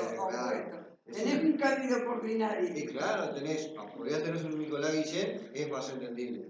Pero tenías un montón de gente que no iba por ese lado. No iba por ese lado.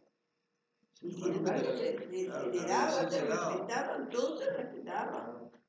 No era un tema de imposición. De imposición, sino de que tú agarrabas esto, lo leías, tenías que reconocerlo tú a tu manera, bien, derecho, que encontraras una persona con más conocimiento y te dijera, no, esto es así, y tú lo ibas a analizar si era la verdad, lo que tú pensabas, lo que habías sacado de ese proyecto o lo que te habían explicado. En el mismo Porque video, podía venir otra persona y explicarte de otra manera, y ahí tenías que sacar las conclusiones tú.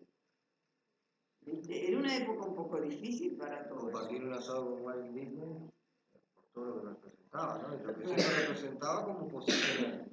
Comunismo Rusia, ¿no? Derecha asociada a Estados Unidos, y sin embargo, la convivencia de morir se da naturalmente. Naturalmente, se da. Y acá mismo se dan, porque fíjate que los catalanes eran socialistas, todos.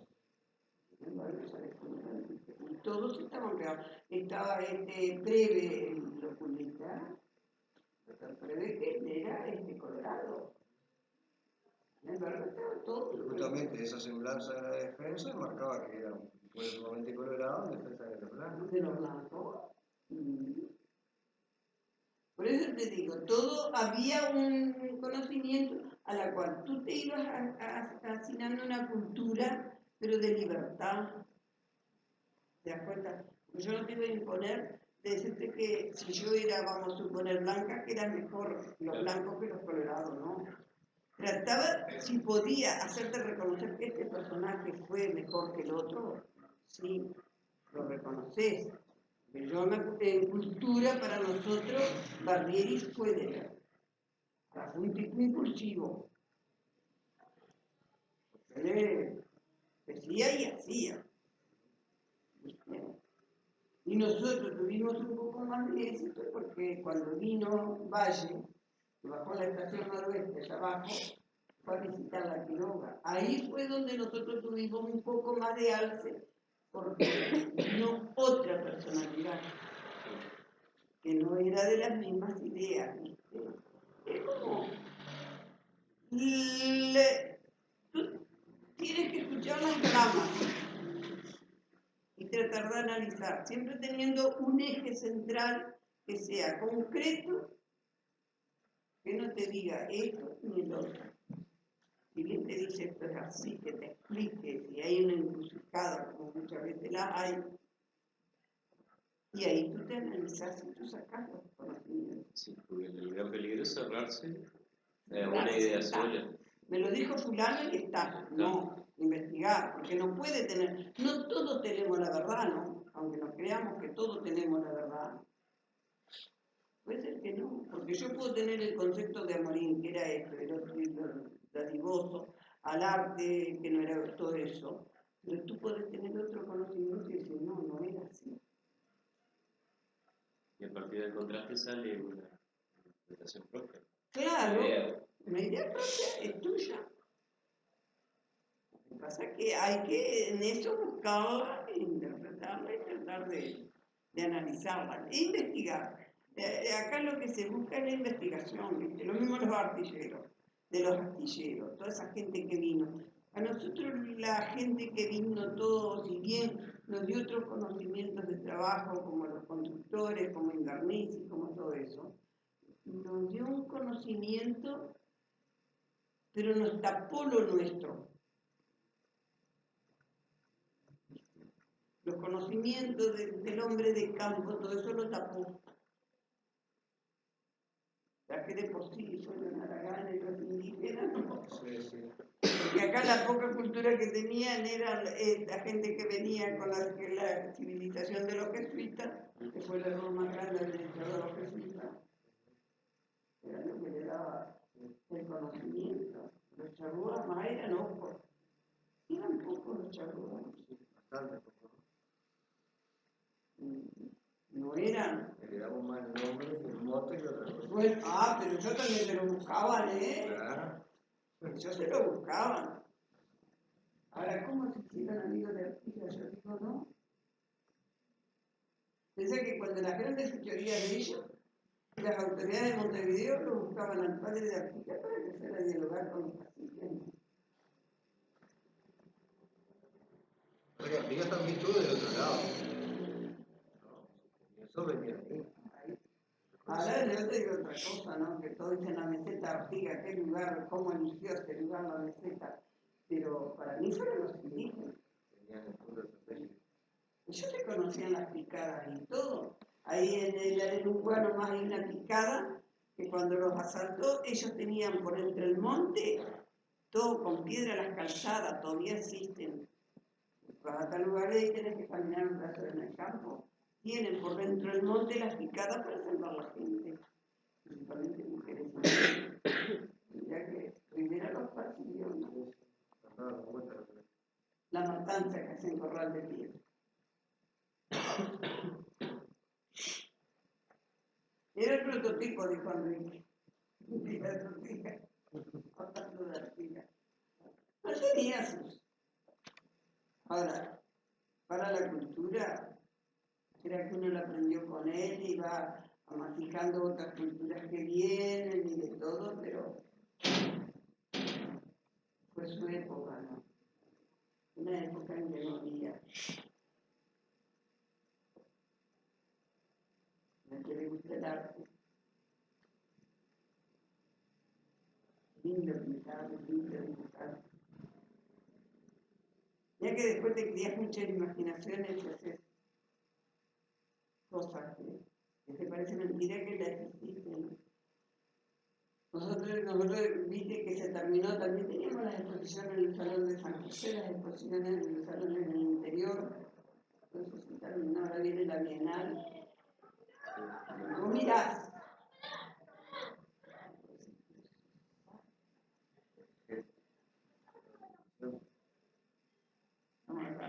No, cada uno lo siente. Yo para mí les digo así, yo quiero mirar ese cuadro, vamos a suponer, ese hombre ahí, sí, ¿qué va haciendo? Va subiendo por el agua, así. ¿Qué motivo? ¿Cómo lo lleva? ¿Cómo va? Pero lo siento, pero que te hagan una mancha y otra mancha más allá. Para mí un cuadro es como cuando sentís un concierto o una música, un tango, vamos a suponer que lo sentís y ves que es un tango o es un vals. Lo sentís. Quieras o no, pero lo sentís. Pero esa otra música.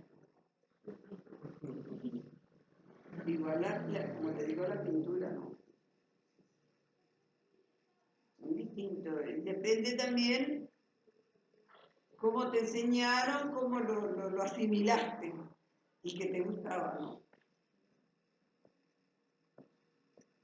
Bueno, acá yo les digo la doradilla, investiguen la doradilla.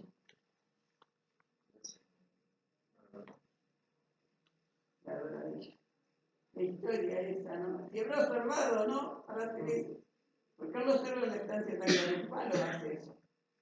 Estando allá de vacaciones.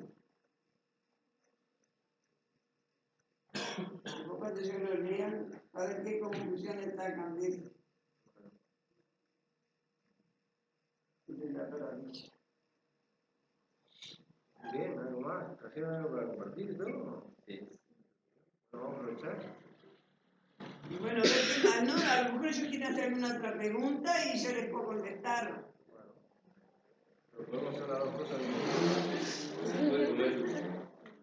No, que yo voy a hacer como es régimen para adelgazar. Está haciendo bien. Mirá, acá está Enrique con Hermano. García Lorca y el hermano. Yo tenía más fortuna las demás que yo las vi, ¿viste? Porque Yo tengo varias, porque lo que estuve armando la otra vez, por lo que era el monumento. en Buenos Aires, en la Plaza de las Carretas del Encuentro, es cuando, acá lo tengo, mirá, Horacio, a la muerte de Horacio Quiroga, Amorín toma la iniciativa de repatriar los restos. La comitiva viaja desde Buenos Aires a Montevideo, posteriormente a su remanso final. Salta está integrada por Enrique Amorín, Baldomero Fernández Moreno, escultores, Alfredo Mario Ferreiro y Estefan Alfredo Mario Ferreiro estaba trabajando. El escultor realizó una hermosa talla en la que fueron depositadas las cenizas de ¿Qué Quiroga. fecha es esa que trae los restos? En 1900.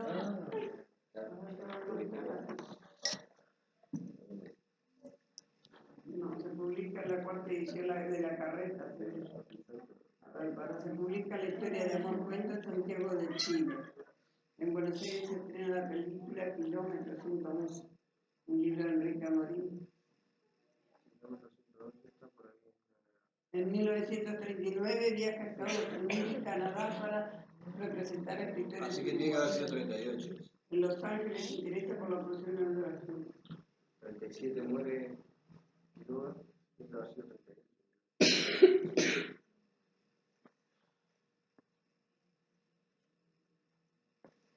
En ese cuando ya aparece Salto Cuaderno Salteño, verso firmado por el autor Enrique Amorim y del prologuista José Pereira Rodríguez.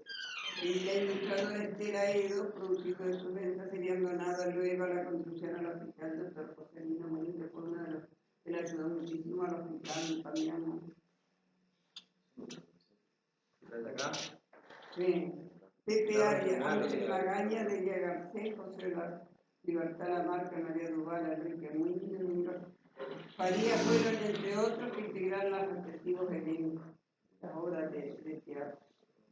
A ver si está por acá. En el 32 se publica el 1 al 6. Dos ediciones conjuntas, La Carreta, de Quitanderas y Vagabundos, mientras en Buenos Aires se realiza la tercera edición de La Carreta.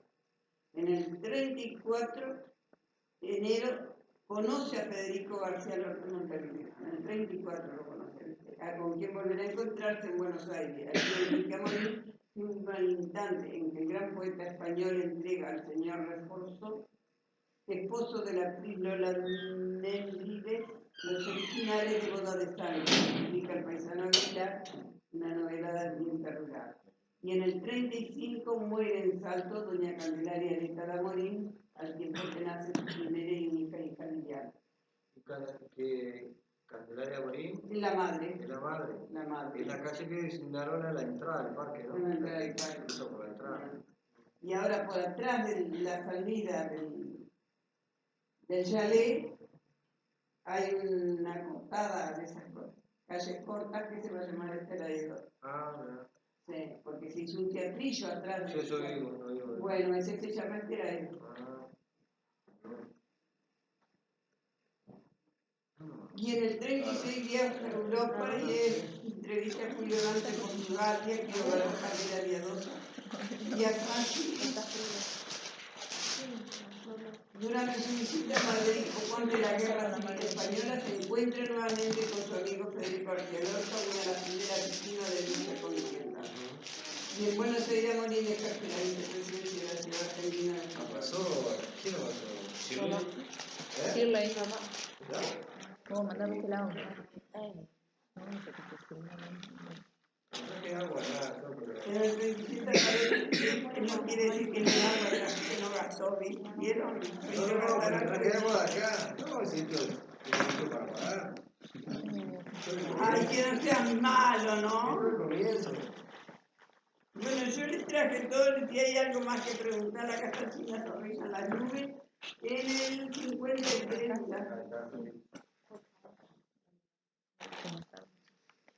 Ya lo quería, ¿no? Cuando venía toda esa gente a la casa de Amorim, ¿se lo presentaba a ustedes? ¿Tenían Si contacto? nosotros estábamos, yo al menos, No, yo era eso, todo el tiempo. todo el tiempo que podía marchaba y si no Esther me venía a buscar. Entonces estaba. ¿Tenía la misma predisposición que él? Ah, Sí. y como se servía el té, lo tengo marcado el té, así bien enfrente como Tata Chica, ahí era el lugar permanente de Esther, una mesa ovalada así, la chica un poco. Enrique iba a hacer casi siempre a la cabecera y después los demás invitados, todos alrededor, pero ese lugar era de Esther. Así que usted se sentaba al lado de Borges. Todo eso. Yo tengo un verso muy lindo. Yo le bordé en época que podía bordar porque daba el tiempo a bordar en casa, un mantel con cardos. Y él me hizo un poema muy lindo donde dice que pasaron las manos de Borja, de no sé cuántos, de todo ello, y que esos cardos habrán sentido el canto de las calandrias y todo. Muy lindo está el poema que me hizo. Y acá está, mirá, habrá amigo de piedra y sombra en el Alhambra, un túmulo al poeta, sobre una fuente donde llore el agua y eternamente diga, el crimen fue en Granada, en su Granada, Antonio Machado. Los Machado que están en el museo. ¿Lo tenés? Sí. Bueno, ustedes me van a hacer engordar, ¿eh? Muchas gracias.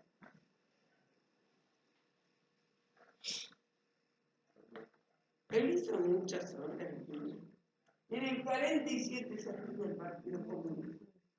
Claro, es la ebullición, ¿no? De cada 40 es la ebullición de la historia, entre el 30 y 40 es la ebullición de la historia latinoamericana. En el 45 asume como senador del Partido Comunista Neruda, en Chile. Ya tenía esa casa. Yo conocí la casa de Neruda. ¿Sí? ¿Pero en Isla Negra? ¿O en la casa en Temuco? Ahora llevaron los restos hace poco, ¿no? De la Isla Negra. Puede, no sé cuántos Ahora yo años. creo que le gustaba más vivir en Isla Negra que acá. Sí, claro. Es porque ahí se en su casa. O sea, era un espacio que había creado. Es como Molín, que creó el espacio de las nubes para estar ahí, claro. Muy ferrero eran uno de los que eran los trajes.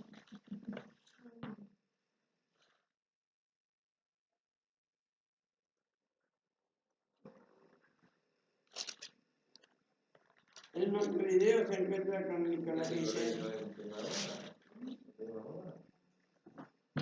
En Montevideo se encuentra con Nicolás Guillén, quien se hospeda luego en las nubes. Guillén. Nicolás Guillén siempre. Y la piscina era un centro también de reunión, ¿no? Un año para el cumpleaños de él lo festejó ahí y dijo que nadie viniera de traje porque le iban a tirar al agua. ¿Que lo diga él? Le iban a tirar al agua. Y justamente fue un primo de él, José Luis Zamolín, todo el traje blanco, en la época todo el traje blanco de hilo, y lo tiraron al agua. Estaba tan mala, Tere, se veía la mala. Sí, con la tirada. Tenemos que mudarnos porque tienen clase los muchachos acá. Este es un salón prestado. Prestado, bueno, nos diremos entonces. Yo creo que ya lo llené con mi charla o no. Digan la verdad, ¿eh? Están escuchados. Conversando. ¿Lo pagaste? No, todavía.